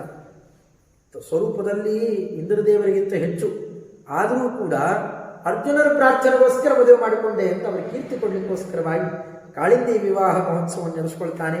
ಲಬ್ಧ್ವಾ ಯಮಸುತ ಪುರಕೃತ್ ಪಾತು ಮಾಂ ದ್ವಾರಕಾಸ್ಥಃ, ದ್ವಾರಕಾಪಟ್ಟಣದಲ್ಲಿ ವಾಸ ಮಾಡ್ತಾ ಇತ್ತು. ಮತ್ತೇನೆ ಮಿತ್ರವಿಂದಾದೇವಿಯನ್ನ ವಿವಾಹ ಮಾಡಿಕೊಂಡಿದ್ದು. ದೃಢ ಋಷಭ, ಏನು ಬಲಿಷ್ಠರಾದ 7 ದೊಡ್ಡ ದೊಡ್ಡ ಎತ್ತುಗಳು, ಅವುಗಳನ್ನು ಬಂಧನ ಮಾಡಿ ನಾಶ ಮಾಡಿ ನೀಲಾದೇವಿಯನ್ನು ವಿವಾಹ ಮಾಡಿಕೊಂಡಿದ್ದು. ಭದ್ರಾದೇವಿಯನ್ನ, ಮದ್ರೇಶನ ಮಗಳಾಗಿರ್ತಕ್ಕಂತಹ ಲಕ್ಷಣಾದೇವಿಯನ್ನು ಮದುವೆ ಮಾಡಿಕೊಂಡಿದ್ದು. ಪರಿಜಗೃಹೇ ಶಕ್ರ ವಿಜ್ಞಾಪಿತಾರ್ಥ, ಇಂದ್ರದೇವರು ಬಂದು ಪ್ರಾರ್ಥನೆ ಮಾಡ್ತಾರೆ. ಈ ನರಕಾಸುರನ ಉಪಟಳ ತುಂಬ ಆಗಿದೆ ಸ್ವಾಮಿ, ಅದನ್ನು ನೀ ಕಳಿಬೇಕು ಅಂತ ಕೇಳಿದಾಗ ತಾಕ್ಷಾರೂಢಸ್ಸ ಭಾರ್ಯ ಸತ್ಯಭಾಮ ಸಮೇತನಾಗಿ ಪರಮಾತ್ಮ ಗರುಡಾರೂಢನಾಗಿ ಹಿಮಗಿರಿ ಶಿಖರೇ ಭೌಮದುರ್ಗಂ ಸಮೇತ್ಯ ಪ್ರಾಗ್ಜ್ಯೋತಿಷಪುರಕ್ಕೆ ಲಗ್ಗೆ ಇಟ್ಟು ಪರಮಾತ್ಮ ಅಲ್ಲಿ ಎಷ್ಟು ಜಲದುರ್ಗ ಅಂತಿದ್ದ, ಆಯುಧ ದುರ್ಗ ಅಂತಿತ್ತು, ಏನೇನೋ ಅದಕ್ಕೆ ಒಟ್ಟಿಗೆ ಹೇಳಿಬಿಟ್ಟು ಮಂತ್ರಾಧಿಪರುಗಳು ಚಿತ್ವಾ ದುರ್ಗಾಣಿ ಕೃತ್ವ ಅಲ್ಲಿರತಕ್ಕಂತಹ ಎಲ್ಲ ದುರ್ಗಗಳನ್ನು ನಾಶ ಮಾಡಿ ಮುರಗಲ ಮರಿನಾ ಮುರಾಸುರ ಇದ್ದ, ಅವನ್ನ ತನ್ನ ಚಕ್ರದಿಂದಲೇನೆ ಮುರಾಸುರನನ್ನ ಸಂಹಾರ ಮಾಡಿ ದೇವತೆಗಳಿಂದ ಸ್ತುತ್ಯನಾದ ಸ್ವಾಮಿ ತ್ರಿಂಶತ್ ಪಂಚಾವಧೀತ್ಯೋ 35 ಜನ ಎಲ್ಲ ದೊಡ್ಡ ದೊಡ್ಡ ಬಲಿಷ್ಠರು ಮಂತ್ರಿಪುತ್ರರು ಅವರನ್ನೆಲ್ಲರನ್ನೂ ಕೂಡ ನಾಶ ಮಾಡುತ್ತಾ ಆ ಭೌಮಾಸುರನನ್ನು ಗೆದ್ದು ಪರಮಾತ್ಮ ಮಾಡಿದ್ದೇನ ಕಾಲಕ್ಕೆ ಎಲ್ಲ ಸಂಪತ್ತನ್ನು ದ್ವಾರಕಾಪಟ್ಟಣಕ್ಕೆ ತಲುಪಿಸಿಬಿಡ್ತಾನೆ.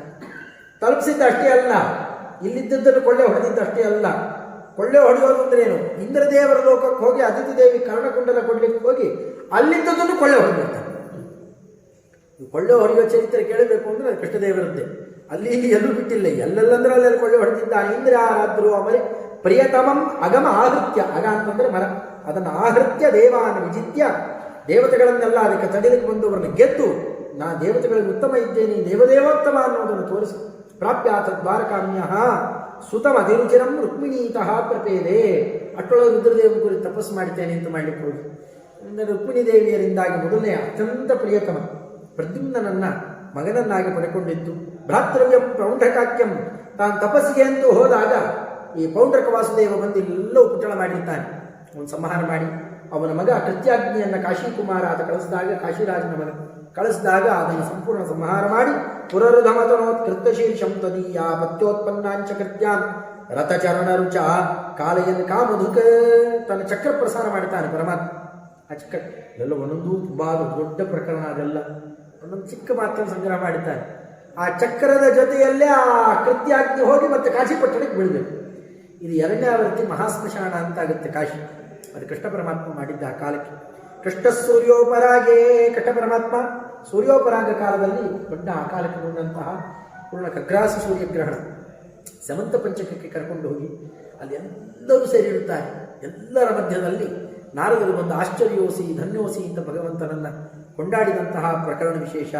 ಅದರಂತೆ ಅಲ್ಲಿದ್ದಂತಹ ಗೋಪಿಕಾಸ್ತ್ರೀಯರು ಎಲ್ಲರೂ ಬಂದು ಅಲ್ಲಿ ಯಶೋಧಾದೇವಿ ಕೂತ್ಕೊಂಡು ದೇವಕಿ ದೇವಿ ಮುಂತಾದವರಿಗೆ ಕೃಷ್ಣದೇವ ಲೀಲಾ ಹೇಳ್ತಾರೆ. ಕೃಷ್ಣ ಪತ್ನಿಯರೆಲ್ಲರೂ ಕೂಡ ದ್ರೌಪದಿ ದೇವಿ ಮುಂತಾದವರ ಎದುರುಗಡೆಯಲ್ಲಿ ಭಗವದ್ ಲೀಲಾವನ್ನು ಹೇಳ್ತಾರೆ. ಹೀಗೆಲ್ಲ ಭಕ್ತರಿಂದಲೂ ಕೂಡ ಸ್ತುತ್ಯನಾದಂತಹ ನಮ್ಮ ಸ್ವಾಮಿ ನಮ್ಮ ಮಾತಿನಿಂದಲೂ ಸ್ತುತ್ಯನಾಗಲಿ. ಹೀಗೆ ಮೇ ಅಪನುದ್ಯಾತ್ ಸೈಷಃ. ಇನ್ನು ರುಕ್ಮಿಣೀ ದೇವಿಯರ ಜೊತೆಯಲ್ಲಿ ಪ್ರೇಮ ಕಲಹ ಅಂತ ನಡೆಸಿ ರುಕ್ಮಿಣ್ಯ ನಮ್ಮ ವಾಕ್ಯೈ ಅರವತ ಬಹುಧಿ ಸ್ತ್ರೀ ಜನೇರ್ಯೋಥ ಪುತ್ರಾನ್. ರುಕ್ಮಿಣಿ ದೇವಿಯರ ಜೊತೆಯಲ್ಲಿ ಒಂದು ದಿವಸನೂ ಮಾತಾಡಲಿಲ್ಲ ರುಕ್ಮಿಣಿ.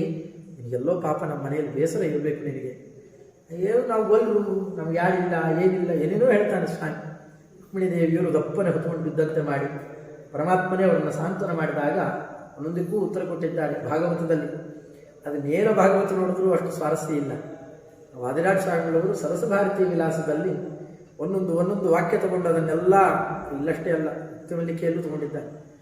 ಒಂದೊಂದು ವಾಕ್ಯ ತಗೊಂಡು ರಮಾನಾರಾಯಣರ ವಾಕ್ಯಕ್ಕೆ, ಕೃಷ್ಣ ರುಕ್ಮಿಣಿಯರ ವಾಕ್ಯಕ್ಕೆ ಅವು ಇನ್ನಷ್ಟು ಅಲಂಕಾರ ಪುಷ್ಟಿ ಕೊಡಬೇಕು. ಅದನ್ನು ಅತ್ಯದ್ಭುತ ಪ್ರಕಾರ. ಹೌದು ಸ್ವಾಮಿ, ನೀನು ಅಕಿಂಚನನೇ. ಯಾರಲ್ಲಿ ಕಿಂಚನ ಮಾತ್ರ ಇದೆ ಅವರು ಕಿಂಚನರು, ಯಾರಲ್ಲಿ ಹೇರಳವಾಗಿದೆ ಅವರು ಅಕಿಂಚನರೇ. ಏನೂ ಇಲ್ಲದೆ ಇರೋರು ಅಕಿಂಚನರೇ, ಎಲ್ಲ ಇರೋರು ಅಕಿಂಚನರೇ. ನಿನ್ನ ಭಕ್ತರೆಂತೆಂಥವರಿದ್ದಾರೆ ಅಂತ ಒಂದೊಂದು ಪಟ್ಟಿ ಕೊಡ್ತಾಳೆ ಲಕ್ಷ್ಮೀದೇವಿ. ಅದು ನೋಡ್ಬೇಕು. ಅದನ್ನು ಸರಿಯಾಗಿ ಚಿಂತನೆ ಮಾಡಿದರೆ ಲಕ್ಷ್ಮೀದೇವಿಯರ ಹೃದಯ ಅರ್ಥ ಆಗುತ್ತೆ. ಅದರ್ಥ ಮಾಡಿಕೊಂಡು ಎಷ್ಟು ಬೇಕಾದ್ರೂ ವರಮಹಾಲಕ್ಷ್ಮಿ ಪೂಜೆ ಮಾಡಿ, ಅದರ್ಥ ಬರೇ ದುಡ್ಡುಗೋಸ್ಕರ ಪೂಜೆ ಮಾಡಿದ್ರೆ ಯಾರ ಮನೆಗೆ ಬರ್ತಾರೆ? ಬರೋದಿಲ್ಲ. ಅದನ್ನು ಆ ಕ್ರಮದಿಂದಾಗಿ ಇಲ್ಲಿ ನರ್ಮವಾಕ್ಯ, ಅದನ್ನೆಲ್ಲ ನರ್ಮವಾಕ್ಯ ಚಾಟುವಾಕ್ಯಗಳನ್ನು ಆಡ್ತಾ ಇದನ್ನು ಕಲಹ ಪ್ರಕರಣ ಅಂತಲೇ ಚಿತ್ರಣ ಮಾಡಿದ್ದಾರೆ. ಇನ್ನು ಪ್ರತಿಯೊಬ್ಬರಿಗೂ ಒಂದೊಂದು ಗಂಡು, 10 ಗಂಡು, ಒಂದೊಂದು ಹೆಣ್ಣು, ಹೀಗೆ ರುಚಿರಾನ್ ಪೌತ್ರಕಾನ್ ಅಪ್ಯನೇಕಾನ್. ಮಕ್ಕಳು ಹೀಗೆ ಮೊಮ್ಮಕ್ಕಳು, ಅನಿರುದ್ಧ ಪ್ರವೃತ್ತಿಗಳು ಮೊಮ್ಮಕ್ಕಳು, ವಜ್ರ ಪ್ರವೃತ್ತಿಗಳು ಮರಿಮಕ್ಕಳು, ಎಷ್ಟು ಜನ ಆ ಕಾಲಕ್ಕೆ. ಹೀಗೆ ತನ್ನ ಮೊಮ್ಮಗನ ಉದ್ವಾಹ ಕಾಲದಲ್ಲಿ ರುಕ್ಮಿಣಂ ಘಾತಯಿತ್ವ, ರುಕ್ಮಿಯನ್ನು ಸಂಹಾರ ಮಾಡಿಸಿರತಕ್ಕಂತಹ ಅದ್ಭುತವಾದಂತಹ ಪ್ರಕರಣ ನಡೆಸಿ ಪರಮಾತ್ಮ ಏನು ತನ್ನ ಅರಮನೆಯನ್ನು ಚಿತ್ರಣ ಮಾಡಿದ್ದಾರೆ. ನಾನಾ ಅರ್ಥ ಪ್ರದೀಪ್ತಾ ಸಮವಿಭವ ಯುತದ್ವಷ್ಟ ಸಹಸ್ರಕಾಂತಾಗೆ. ಒಂದು ಮನೆ ಇದ್ದಂತೆ ಇನ್ನೊಂದು ಮನೆ ಇಲ್ಲ. ಪ್ರತಿ ಮನೆಗೂ ಅದರದ್ದೇ ಒಂದು ವೈಶಿಷ್ಟ್ಯ, ಒಂದೊಂದು ರತ್ನ, ಅವುಗಳ ಆ ವೈಶಿಷ್ಟ್ಯ ಅಲ್ಲೇನೋ ಎಲ್ಲದಕ್ಕೂ ರತ್ನದ ಗಾರೆ ಹಾಕಿ ಬಂಗಾರದ ಮಟಾಶ ಹಾಕಿ ನಿರ್ಮಾಣ ಮಾಡಿಸಿರುವ ದೊಡ್ಡ ದೊಡ್ಡ ಅರಮನೆಗಳು. ಪ್ರತಿ ಮನೆಯಲ್ಲೂ ಕೂಡ ಜಪ ಮೃಗಯಾದಿಯನ್ನು ಕುರುವಂತೆ. ಒಂದು ಕಡೆ ಜಪ ಮಾಡ್ತಾ ಇದ್ದಾರಂತೆ, ಒಂದು ಕಡೆಯಲ್ಲಿ ದರ್ಬಾರ್ ನಡೆಸ್ತಾನಂತೆ, ಒಂದು ಕಡೆ ಬೇಟೆಗೆ ಹೋಗ್ತಾ ಇದ್ದೇನೆ ಅಂತ ಅನ್ನಬೇಕು. ನಾರದರಿಗೆ ಈ ವಿಶ್ವರೂಪವನ್ನು ತೋರಿಸಿದ ನಮ್ಮ ಸ್ವಾಮಿ ದಿವ್ಯನ್ನಕ್ಷೈರು ಬ್ರವಾಣ ಪ್ರವಚನವ ಪರೈಹಿ, ಅಕ್ಷವಿದ್ಯೆಯನ್ನು ಪಗಡಾಡ್ತಿದ್ದಂತೆ, ಪ್ರವಚನವೂ ಮಾಡ್ತಿದ್ದಂತೆ ಸ್ವಾಮಿ. ಹೀಗೆಲ್ಲ ನಾನಾ ಕ್ರಮದಲ್ಲಿ ಮಂತ್ರಯನ್ನು ಏವ ಮಾಡಿ ವ್ಯಾಪಾರ ನಾರದಸ್ಯ ಪ್ರತಿಸದನ ಮಹೋದರ್ಶಯನ್ನ ಸಪಾಯ. ಹೀಗೆ ವಿಶ್ವರೂಪವನ್ನು ತೋರಿಸಿದ ನಾರದರಿಗೆ ನಮಗೂ ಕೂಡ ತನ್ನ ವೈಭವವನ್ನು ಅರ್ಥ ಮಾಡಿಸಲಿ. ಪ್ರಾತರ್ಧ್ಯಾನ ಪ್ರಸನ್ನ ಪರಮಾತ್ಮ ಅನ್ನೋ ವಾಯುಪಸ್ಪಶ್ಯ ಮಾಧವ ಅಂತಂತಾರೆ. ಹಾಗೆ ಧ್ಯಾನಾದಿಗಳನ್ನು ಮಾಡ್ತಿದ್ದಿದ್ದು, ನಿಜ ವಿಹಿತ ಕರ್ಮಗಳನ್ನು ಮಾಡಿ ಸಭಾಕ್ಕೆ ಹೋಗೋದು ಬರೋದು, ದೂತರನ್ನು ಯಾವ ರೀತಿಯಲ್ಲಿ ನೋಡ್ಕೊಳ್ತಾ ಇದ್ದ ಪರಮಾತ್ಮ, ಪ್ರತಿಯೊಬ್ಬರನ್ನು ಎಷ್ಟು ಪ್ರೀತಿ ಅತಿಶಯದಿಂದ ನೋಡ್ತಾ ಇದ್ದ. ಅಶೇಷ ಕೃತ್ಯ ಪ್ರಯಾಸಿ, ಬೆಳಗ್ಗೆಯಿಂದ ರಾತ್ರಿ ತನಕ ದಿನಚರಿ ಆಗಿತ್ತು. ಅದರ ಚಿತ್ರಣ ಇದೆ. ಶಕ್ರಪ್ರಸ್ಥಂ ಶಮೂಭಿಹಿ, ಅದರಂತೇನೆ ತನ್ನ ಸಮುದಾಯ ಸಮೇತವಾಗಿ ತಾನು ಶಕ್ರಪ್ರಸ್ಥಕ್ಕೆ ಇಂದ್ರಪ್ರಸ್ಥಕ್ಕೆ ಹೋಗಿ ಜರಾಸಂಧ ಇರೋ ತನಕ ನೀವು ರಾಜಸೂಯಾಗಿ ಮಾಡಲಿಕ್ಕೆ ಆಗೋಲ್ಲ ಅಂತ ಹೇಳಿದಾಗ, ಕಡೆಗೆ ಬಂದು ಬೇರೆ ಮಾನಿತಃ ಭೀಮೇನ ಆಪಾತ್ಯ ಬಾರಹದ್ರತಂ, ಭೀಮಸೇನ ದೇವರನ್ನ ಕರ್ಕೊಂಡು ಹೋಗಿ ಅವರಿಗೆ ಸೂಚನೆಯನ್ನು ಕೊಟ್ಟು ತನ್ನ ಎದುರುಗಡೆಯಲ್ಲೇನೆ ಆ ಜರಾಸಂಧನನ್ನು ಸೀಳಿ ಸಂಹಾರ ಮಾಡಬೇಕು. ಆ ಸೇವಾ ವಿಶೇಷವನ್ನು ಸ್ವೀಕಾರ ಮಾಡಿರ್ತಕ್ಕಂತಹ ನಮ್ಮ ಸ್ವಾಮಿ 10 ಲಕ್ಷಕ್ಕಿಂತಲೂ ಹೆಚ್ಚು ರಾಜಕುಮಾರರನ್ನು ಕೊಂದು ಬಿಡಬೇಕು ಅಂತಿದ್ದು. ಇಂತಹ ಮಾರಣ ಹೋಮ ಅದನ್ನು ತಪ್ಪಿಸಿರುವ ನಮ್ಮ ಸ್ವಾಮಿ ನಮಗೂ ರಕ್ಷಣೆ ಮಾಡಲಿ. ಕಡೆಗೆ ಬ್ರಾಹ್ಮಣೋತ್ತಮರಿಂದ ಅಷ್ಟೆಲ್ಲ ಮಾಡಿದವರು ಅದ್ಭುತವಾದಂತಹ ರಾಜಸೂಯ ಯಾಗಾದಿಗಳನ್ನು ನಡೆಸಿದರೆ ಅಗ್ರಪೂಜಾವನ್ನು ಸ್ವೀಕಾರ ಮಾಡಿ ಪುರೋದ್ಯಂತಂ ರಾಜಸೂಯಂ ಯಮಸುತ ವಿಹಿತಂ ಸಂಸ್ಥಿತಂ ಯೋ ವಿಧಾಯ ಇದನ್ನೆಲ್ಲ ನಡೆಸಿಕೊಂಡು ದುರ್ಯೋಧನ ಬಿದ್ದಾಗ ನಕ್ಕು ನಗಿಸಿ ಅಷ್ಟರಿಂದ ಅವನ ದ್ವೇಷವನ್ನು ಬೆಳೆಸಿ ಅಕ್ಷವಿದ್ಯಾವಂತಹವರೆಲ್ಲ ಪಗಡೆ ಆಟ ಗೀಟ ಕರಿಬೇಕು, ಅಲ್ಲ ಅವಮಾನ ಮಾಡಬೇಕು, ಎಲ್ಲದಕ್ಕೂ ತಾನೇ ಮೂಲ ಕಾರಣ. ಇಷ್ಟನ್ನೆಲ್ಲ ಮಾಡಿಸಿರ್ತಕ್ಕಂಥವನು ಇಲ್ಲಪ್ಪ ಸಾಲ್ವ ಇದ್ದಾನೆ, ಅವನು ಸಂಹಾರ ಮಾಡಬೇಕು ಅಂತ ಆಗ ಶಿವವರ ಬಲಿನಂ ಯಾರು ಮಾತು ನಿತ್ಯಂ, ಅವನು ಸಂಹಾರ ಮಾಡಬೇಕು ಅಂತ ನಾನು ಹೊರಟಂತೆ ಮಾಡಿ, ನಾನಿದ್ದಿದ್ದರೆ ನಿಮಗೇನು ತೊಂದರೆ ಆಗಿ ಬಿಡ್ತಿರಲಿಲ್ಲ, ಎಲ್ಲ ಕಡೆ ಇದ್ದೇ ಇದ್ದಾನೆ, ಇದ್ದವನು ಅವನೇ ವಸ್ತ್ರ ಕೊಟ್ಟಿದ್ದು. ಆದರೂ ಆ ಮಾತುಗಳನ್ನು ಆಡ್ತಾ ಜನಗಳನ್ನು ಮೋಹನ ಮಾಡ್ತಾ ಇದ್ದಾನೆ ನಮ್ಮ ಸ್ವಾಮಿ. ವಿಪ್ರಾದ ಆಕರಣ್ಯ ಧರ್ಮಂ ವನಗತ ಮನುಜೈಹಿ, ಆಗ ಪಾಂಡವರು ಕಳಿಸಿದ ಬ್ರಾಹ್ಮಣೋತ್ತಮರು ಕೆಲವರು ಅವ್ರ ಜೊತೆಗೆ ಹೋದರು, ಕೆಲವರೆಲ್ಲ ನೀವು ಅಲ್ಲಿ ಹೊಟ್ಟೋಗ್ಬಿಟ್ಟಿರಿ ಅಂತ ದ್ವಾರಕಾಪಟ್ಟಣಕ್ಕೆ ಹೋಗಿರಿ ಕೃಷ್ಣದೇವರ ಬಳಿಗೆ. ಅವರೆಲ್ಲ ಇರೋ ಸುದ್ದಿಯನ್ನೆಲ್ಲ ಆ ಕಾಲಕ್ಕೆ ತಿಳಿಸಿದಾಗ ತಾನೇನೇ ಪರಮಾತ್ಮ ಪ್ರಭಾಸ ಗ್ರಾಮಕ್ಕೆ ಬಂದಾಗ ಪ್ರಭಾಸ ಕ್ಷೇತ್ರದಲ್ಲಿ ಅವರಿಗೆಲ್ಲ ಸಾಂತ್ವನಾದಿಗಳನ್ನು ನಡೆಸ್ತಾನೆ. ಕುಜನಿಂ ದಿವ್ಯರೂಪಂ ಚಕಾರ, ಆಗ ಕೃಕಲಾಸ ಆಗಿಬಿಟ್ಟಿರ್ತಾನೆ ಮೃಗರಾಜ ಓತಿಕೇತ. ಒಂದೇ ಆಕಳನ್ನು ಇಬ್ಬರಿಗೆ ದಾನ ಕೊಟ್ಟು, ನಂದಲ್ವಾ? ಹೌದು. ನಿಮ್ದಲ್ವಾ? ಹೌದು. ಇಬ್ಬರಿಗೂ ತಲೆ ಅಲ್ಲಿರ್ತೀಯ ರಾಜ, ನೀಚವನಿಗೆ ಬಿಡು ಶಾಪ ಹಾಕಿ. ಆಗ ಬಂದು ಬಿದ್ದಿದ್ದ, ಆಟ ಆಡ್ತಾ ಇದ್ದಾಗ ದೊಡ್ಡ ಚಂಡು ಹೋಗಿ ಅವನ ಹತ್ರ ಸೇರ್ಕೊಂಡ್ಬಿಟ್ಟಿರತ್ತೆ. ಪರಮಾತ್ಮ ತನ್ನ ಪಾದಸ್ಪರ್ಶದಿಂದ ಅವನನ್ನು ಉದ್ಧಾರ ಮಾಡಿದ ಪ್ರಕರಣ ಇಲ್ಲಿದೆ. ತತ್ವಾ ವೈದೇಹ ವಿದೇಹ ಪಟ್ಟಣಕ್ಕೆ ಹೋದಾಗ ಅಲ್ಲ ಅವನ ಪರಮಾತ್ಮನ ಭಕ್ತರು ಇಬ್ಬರು, ಬಹುಲಾಶ್ವನಾಮಕರಾಗಿರ್ತಕ್ಕಂತಹ ರಾಜ, ಇನ್ನೊಬ್ಬ ಶ್ರುತದೇವ ಅಂತ ಅವರ ರಾಜ್ಯದಲ್ಲೇನೆ ಕೆಲವು ಕಾಲ ಇದ್ದು ಅವರಿಗೆ ಪರಮಾದರವನ್ನು ತೋರಿಸ್ತಾ ಪರಮಾತ್ಮ ಪ್ರೀತಿ ತೋರಿಸುತ್ತಾನೆ. ಅತಿಭಕ್ತಂ ಸಂತೋಷ ದ್ವಾರಕಾಮ್ಯನ್ ಬಹುಬಲ ಸಮಿತ ಯಾನ್ ಉಪಪ್ಲಾವ್ಯ ನಗರಕ್ಕೆ ಬಂದಿತ್ತು. ಅಲ್ಲಿ ಉತ್ತರಾದೇವಿಗೂ ಅಭಿಮನ್ಯುವಿಗೂ ವಿವಾಹ. ಅದರ ನಂತರದಲ್ಲಿ ದೌತ್ಯವನ್ನು ಮಾಡುತ್ತಾ ತನ್ನ ಶತ್ರುಗಳಿಗೆಲ್ಲ ವಂಚನೆ ಮಾಡುತ್ತಾನೆ, ಸ್ವರೂಪ ತೋರಿಸುತ್ತಾನೆ ಧೃತರಾಷ್ಟ್ರ ರಾಜರಿಗೆ. ದುರ್ಯೋಧನ ಕಟ್ಟಾಕಲಿಕ್ಕೆ ಬಂದಾಗ ಗೀತಾ ತತ್ವೋಪದೇಶ, ಕಡೆಗೆ ಆ ಕಾಲಕ್ಕೆ ಯುದ್ಧ ಮಾಡಲೇಬೇಕು ಅಂತಾದಾಗ ಗೀತಾ ತತ್ವವನ್ನು ಉಪದೇಶ ಮಾಡಿ ಅರ್ಜುನರನ್ನು ರಕ್ಷಣೆ ಮಾಡಿ ಅವರಿಗೆ ಸಾರಥ್ಯವನ್ನು ಮಾಡುತ್ತಾ ನೀತ್ವಾ ಕೈಲಾಸಮೇನಂ ಪಶುಪತಿ ಮುಖತಃ, ಮಧ್ಯದಲ್ಲಿ ಇದ್ದಕ್ಕಿದ್ದಾಗೆ ಮಧ್ಯದಲ್ಲೇನೆ ಪಾಶುಪತಾಸ್ತ್ರವನ್ನು ಹೋಗಿ ಮಧ್ಯರಾತ್ರಿಯಲ್ಲಿ ಸ್ವಪ್ನದಲ್ಲಿ ಕರ್ಕೊಂಡು ಹೋಗಿ ಕೊಡಿಸ್ಕೊಂಡು ಬರ್ತಾನೆ. ಮತ್ತೆ ಪಾಶುಪತಾಸ್ತ್ರವನ್ನು ಹೆಚ್ಚಿನ ಬಲ ಬರಬೇಕು ಅಂತನೋ ಎಲ್ಲ ಮತ್ತೊಬ್ಬರಿಗೆ ಊಹೆ ಮಾಡಲಿಕ್ಕೂ ಶಕ್ಯ ಇಲ್ಲ. ದಾಪಯಿತ್ವಾಸ್ತ್ರಮಸ್ಮೈ ಭೀಮೇನ ಆಪಾತ್ಯ ದುಷ್ಟಂ. ಕಡೆಗೆ ಅರ್ಜುನರಿಂದ ಎಷ್ಟು ಸಂಹಾರ ಮಾಡಿಸಬೇಕು ಮಾಡಿಸಿದ್ದಲ್ಲದೆ ಸಮಸ್ತ ದುಷ್ಟರಿಗೂ ಅಧಿಪತಿ ದುರ್ಯೋಧನನನ್ನು ಭೀಮಸೇನ ದೇವರಿಂದಾಗಿ ನಾಶ ಮಾಡಿಸಿ ಅವರನ್ನೇ ಕ್ಷಿತಿಪತಿ ಮಕರೋ ಧರ್ಮರಾಜಂತ ಬೀರೇ, ಧರ್ಮರಾಜರನ್ನ ಕ್ಷಿತಿಪತಿಯಿಂದ ರಾಜ ಅಂತ ಮಾಡಿರ್ತಕ್ಕಂತಹ ನಮ್ಮ ಸ್ವಾಮಿ, ಆತನನ್ನು ಸ್ತೋತ್ರ ಮಾಡ್ತೇನೆ. ಪ್ರಾಪ್ತಸ್ಥಾನಂ ಯದೂನಾಂ ಪ್ರಿಯಸಗಮಕೃತ ವಾಪ್ತಕಾಮಂ ಕುಚೇಲಂ, ಅತ್ಯಂತ ಪ್ರಿಯನಾದ ಕುಚೇಲ ಬಂದು ಸ್ವಾಮಿ ನಿನ್ನ ಸೇವಾ ಮಾಡಬೇಕು ಅಂತ ಬಂದರೆ ಆ ಕಾಲಕ್ಕೆ ಅವನಿಗೆ ಕೊಟ್ಟ ಆ ಸೌಖ್ಯ ವಿಶೇಷ ಎಷ್ಟು, ಅಷ್ಟೆಲ್ಲ ಕೊಟ್ಟರು ಕೂಡ ಕಡೆಗೆ ಹೋಗಬೇಕಾದ್ರೆ ನೋಡಿ ಹ್ಯಾಕೆ ಬಂದಿತ್ತು ಹಾಗೆ ಹೋಗೋದಪ್ಪ, ನಿನ್ನ ವಸ್ತ್ರ ಅದೇ ತೊಗೊಂಡು ಹೋಗುವಂತ ಅದೇ ಕಳಿಸ್ತಾನೆ. ಒಂದು ಬಂಗಾರದ ಒಂದು ನಾಣ್ಯ ಕೂಡ ಕೊಟ್ಟು ಕಳಿಸಲಿಲ್ಲ. ಜೀವರಾಶಿಗಳಲ್ಲಿ ಹೆಂಗೆ ಬಂದಿರ್ತಾವೆ ಹಾಗೆ ಹೋಗ್ತಾ ಯಾವುದು ತೊಗೊಂಡು ಹೋಗಲ್ಲ ಅಂತ ತೋರಿಸಿದ್ರು. ಇಷ್ಟು ವಿಚಿತ್ರ ಭಕ್ತ ಆತ ಅಂತಂದರೆ ಏನು ನನಗೆ ಇಂಥದ್ದು ಕೊಡು ಅಂತ ಕೇಳಲಿಲ್ಲ ಆತ. ಇಷ್ಟೇ ಅಲ್ಲ, ಅಲ್ಲಿ ಅಪಾರವಾದಂತಹ ಆಪ್ತಕಾಮಂ ಅಂತಂತಾರೆ. ಅವನಿಗೆ ಬೇರೆ ಎಲ್ಲ ಅವನ ಕಾಮನೆ ಅದು ಹಾಗೇ ಇರಲಿಲ್ಲ. ಅವನ ಕಾಮ ಯಾವುದು ಅಂತ ಮಂತ್ರಾಲಯ ಪ್ರಭುಗಳದ್ದು ಯಾವುದು ಕಾಮನೆ? ತಸ್ಯೈವ ಮೇ ಸೌಹೃದ ಸಖ್ಯ ಮೈತ್ರಿ ದಾಸ್ಯಂ ಪುನರ್ಜನ್ಮನಿ ಜನ್ಮನಿ ಸ್ಯಾ. ನೀ ಕೊಡೋದಾದರೆ ನಿನ್ನ ಸಖ್ಯ, ನಿನ್ನ ದಾಸ್ಯ, ನಿನ್ನ ಮೈತ್ರಿ, ನೀನೇನು ನಿಮ್ಮ ಮನೆಗೆ ಬಂದಾಗ ಅಷ್ಟು ಪ್ರೀತಿ ಆಧಾರ ಮಾಡಿದಲ್ಲ ಸಾಕು, ಜನ್ಮ ಜನ್ಮದಲ್ಲಿ ಅದು ಕೊಡು.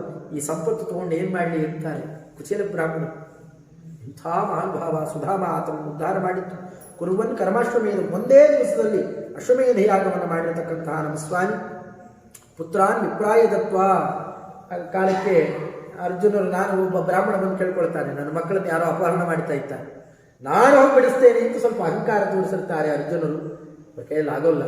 ಕಡೆಗೆ ಅವ್ರನ್ನ ಕರ್ಕೊಂಡು ಹೋಗಿ ಶ್ವೇತದ್ವೀಪಕ್ಕೆ ಕರ್ಕೊಂಡು ಹೋಗಿ ಆ ಮಕ್ಕಳು 4 ಜನರನ್ನು ಆ ಬ್ರಾಹ್ಮಣನಿಗೆ ಕೊಟ್ಟು ಅರ್ಜುನರ ಅಹಂಕಾರವನ್ನು ಇಳಿಸಿರ್ತಕ್ಕಂತಹ ನಮ್ಮ ಸ್ವಾಮಿ ಸಹಜಮಸೌ ದಂತವಕ್ರಂ ನಿಪಾತ್ಯ. ಅಲ್ಲಿ ತನಕ ದಂತವಕ್ರನನ್ನು ಕೊಂದಿದ್ದು ಕಡೆಯೇ ಪ್ರಕರಣ. ಸಹಜನಾಗಿರ್ತಕ್ಕಂತಹ ದಂತವಕ್ರನನ್ನು ಕೂಡ ಸಂಹಾರ ಮಾಡಿ ಪ್ರಾಪ್ಯ ತದ್ವಾರಕಾಂ ಸ್ವಾಂ ಸಮವತು ವಿಹಾರ ಉದ್ಧವಾಯುಕ್ತ ತತ್ವ. ಇನ್ನು ಕೆಲವೇ ದಿವಸದಲ್ಲಿ ದ್ವಾರಕಾಪಟ್ಟಣ ಮುಳುಗೋಗ್ಬಿಡುತ್ತಪ್ಪ, ಅಷ್ಟೊಳಗೆ ತತ್ವವನ್ನು ಕೇಳಿಬಿಡುವು ಅಂತ 28 ಅಧ್ಯಾಯಗಳಲ್ಲಿ 24 ಅಧ್ಯಾಯಗಳಲ್ಲಿ ಅರಳಿದಂತಹ 11ನೇ ಸ್ಕಂದ ಭಾಗವತದಲ್ಲಿ ರಚಿತವಾದ ಅದ್ಭುತವಾದ ಉದ್ಧವ ಗೀತೆಯನ್ನು ಉಪದೇಶ ಮಾಡಿದ್ದಾರೆ. ಭಾಗವತ ತತ್ವವನ್ನೆಲ್ಲ ಉಪದೇಶ ಮಾಡಿ ಅವರನ್ನು ಬದರಿಕಾಶ್ರಮಕ್ಕೆ ಕಳಿಸಿಕೊಟ್ಟ ನಮ್ಮ ಸ್ವಾಮಿ ರಕ್ಷನ್ ಲೋಕಾನ ಸಮಸ್ತಾನ್, ಎಲ್ಲ ಲೋಕಗಳನ್ನು ರಕ್ಷಣೆ ಮಾಡಿ ನಿಜ ಜನ ನಯನಾನಂದಕಾರಿ ನಿರಸ್ತಾ ವದ್ಯ ಸೌಕ್ಷೈಕ ಮೂರ್ತಿ. ತನ್ನವರಿಗೆ ಯಾರು ನೋಡಬೇಕು ಅಂತಂದ್ರೂ ಅವರಿಗೆ ನೋಡ್ಲಿಕ್ಕೆ ಒಂದು ರೂಪ ಇಟ್ಟುಬಿಟ್ಟಿದ್ದಾರೆ. ಯಾವ ದೋಷ ಇಲ್ಲ, ಸಮಸ್ತ ಗುಣಪೂರ್ಣನಾಗಿರ್ತಕ್ಕಂಥವ್ರು. ಒಟ್ಟಾರೆ ಈ ಚರಿತ್ರೆಯಲ್ಲ ಸಾರಾಂಶ ಕಡೆಗೆ ಅಲ್ಲಿಗೆ ಬಂದು ನಿಲ್ಲೋದು. ಸುರತರು ಕುಸುಮೈಹಿ ಕೀರ್ಯಮಾಣೋ ಮರೇಂದ್ರೈ. ತನ್ನದೇ ಆದಂತಹ ಒಂದು ಪ್ರಾಕೃತ ಶರೀರವನ್ನು ಅಂತಹದ್ದೊಂದು ಸೃಷ್ಟಿ ಮಾಡಿ ಒಗೆದು ಬಾಣ ಬಿತ್ತು ಅಂತನ್ನೋ ರೀತಿಯಲ್ಲಿ ಒಂದು ನೆಪ ಮಾಡಿ ದೇವತೆಗಳು ಪುಷ್ಪವರ್ಷಣ ಮಾಡ್ತಾ ಇದ್ದಾಗಲೇ ತನ್ನ ದಿವ್ಯ ರೂಪವನ್ನು ವಿಭೂತಿ ರೂಪವನ್ನು ತೋರಿಸ್ತಾ ಕೆಲವು ಕಾಲ ದೇವತಾ ಲೋಕದಲ್ಲಿ ಅಲ್ಲಿಂದಲೂ ಮೇಲೆ ತಗೊಳ್ತಾ ಶ್ವೇತದ್ವೀಪದಲ್ಲಿ ತಾನು ಎಲ್ಲಿ ಪ್ರಕಟ ಮಾಡಿದ್ನೋ ಆ ರೂಪ ಅಲ್ಲೇನೆ ಅದನ್ನು ಅಂತರ್ಹಿತವನ್ನಾಗಿ ಮಾಡಬೇಕು. ಹಾಗೆ ಸಿದ್ಧೈರ್ಗಂಧರ್ವ ಪೂರ್ವೈ ಜಯ ಜಯ ವಚನೈ ಸ್ತೂಯಮಾನೋತ್ರ ಕೃಷ್ಣ. ಜಯ ಜಯ ಅಂತ ಆನಂದಭರಿತರಾಗಿ ಮೈದುಂಬಿ ಎಲ್ಲ ದೇವತೋತ್ತಮರು ಆ ಕಾಲಕ್ಕೆ ಆನಂದೋತ್ಕರ್ಷವನ್ನು ತೋರಿಸುವಾಗ ಸ್ತ್ರೀ ಪುತ್ರೈಶ್ಚ ಪೌತ್ರೈ ಸಜಯತಿ ಭಗವಾನ್ ಸರ್ವಸಂಪತ್ ಸಮೃದ್ಧ. ಹೆಂಡತಿ ಮಕ್ಕಳು ಅವರು ಇವರು ಇದೇ ತರಹದ್ದು ಇವತ್ತಿಗೂ ಗೋಲೋಕ ಅಂತ ಇಟ್ಟು ಇದೇ ಗೋಪಿಕಾಸ್ತ್ರೀಯರು ಇದೇ ಬಂಧುವರ್ಗ ಅವರ ಜೊತೆಯಲ್ಲಿ ಇವತ್ತಿಗೂ ವಿಹಾರ ಮಾಡ್ತಾನೇ ಇದ್ದಾನೆ. ಆ ಕೃಷ್ಣ ರೂಪದಲ್ಲಿ ಗೋವಿಂದ ಗೋಪತಿ ಎನ್ನುವ ರೂಪದಲ್ಲಿ ವಿಹಾರ ಮಾಡ್ತಾನೆ ಇದ್ದಾನೆ ಪುರುಷೋತ್ತಮ ಅಂತ. ಅದೇ ಪುರುಷೋತ್ತಮನನ್ನೇ ಮತ್ತು ನಾವು ಆರಾಧನೆ ಮಾಡೋದು. ಯಾರು? ಮಲಮಾಸ ನಿಯಾಮಕ, ಅಧಿಕ ಮಾಸ ನಿಯಾಮಕ ಅಂತ ಅದೇ ರೂಪನೇ. ದ್ವಿಭುಜಂ ಮುರಳಿ ಹಸ್ತಂ ಅಂತಲೇ ಅವನು ಚಿತ್ರಣ ಮಾಡು. ಅಂತಹ ಕೃಷ್ಣ ರೂಪದಿಂದ ಇವತ್ತಿಗೂ ಏನು ವಿಹಾರ ಮಾಡ್ತಾ ಇದ್ದಾನೆ. ಅಂತಹ ಸ್ವಾಮಿ ನಮ್ಮನ್ನು ರಕ್ಷಣೆ ಮಾಡಲಿ ಅಂತ ಸಮಗ್ರ ಚರಿತ್ರೆ ಒಂದಾವೃತ್ತಿ ಬುದ್ಧಿಗೆ ಬರಬೇಕು. ಹೀಗೆ ಮಂತ್ರಾಲಯ ಪ್ರಭುಗಳು ಅನುಗ್ರಹ ವಿಶೇಷವನ್ನು ಮಾಡಿ ಇತಿಶ್ರೀ ಕೃಷ್ಣ ಚಾರಿತ್ರ ಮಂಜರಿ ಲೇಷತಃ ಕೃತ. ಕೃಷ್ಣ ಪರಮಾತ್ಮನ ಆ ಚರಿತ್ರೆಯನ್ನು ನಮ್ಮ ಲೇಷ ಶಬ್ದದಿಂದ, ಚಿಕ್ಕ ಶಬ್ದದಿಂದ, ಸಂಕ್ಷಿಪ್ತ ಶಬ್ದದಿಂದಾಗಿ ನಾವು ಅದನ್ನು ಮಾಡಿಕೊಟ್ಟಿದ್ದೀರಿ. ರಾಘವೇಂದ್ರೇಣ ಯತಿನ ಭೂಯಾತ್ ಕೃಷ್ಣ ಪ್ರಸಾದದ. ರಾಘವೇಂದ್ರ ಯತಿಗಳು, ನಾವಿದನ್ನು ಯತಿಗಳ ಕೆಲಸನೇ ಅಷ್ಟು ಭಗವಂತನ ಸರ್ವೋತ್ತಮತ್ವವನ್ನೇ ಸದಾ ಸ್ಥಾಪನೆ ಮಾಡಬೇಕು. ಅಂಥದ್ದನ್ನು ಸಂಗ್ರಹ ಮಾಡಿಕೊಟ್ಟಿದ್ದೇವೆ ನಾವು. ಅಂಥದ್ದಕ್ಕೆ ನಮಗದು ಇದು ಯಾವ ಪ್ರಶಸ್ತಿ ಬೇಕಾಗಿರೋದೇನು? ಕೃಷ್ಣ ಪ್ರಸಾದದ, ಸಾಕ್ಷಾತ್ ಕೃಷ್ಣನ ಪ್ರಸಾದವನ್ನೇ, ಅದರ ಮೇಲೆ ಇನ್ನೊಂದು ಇಲ್ಲೇ ಇಲ್ಲ, ಅದನ್ನೇ ನಿಮಗೆ ಕೊಡುವಂಥದ್ದು.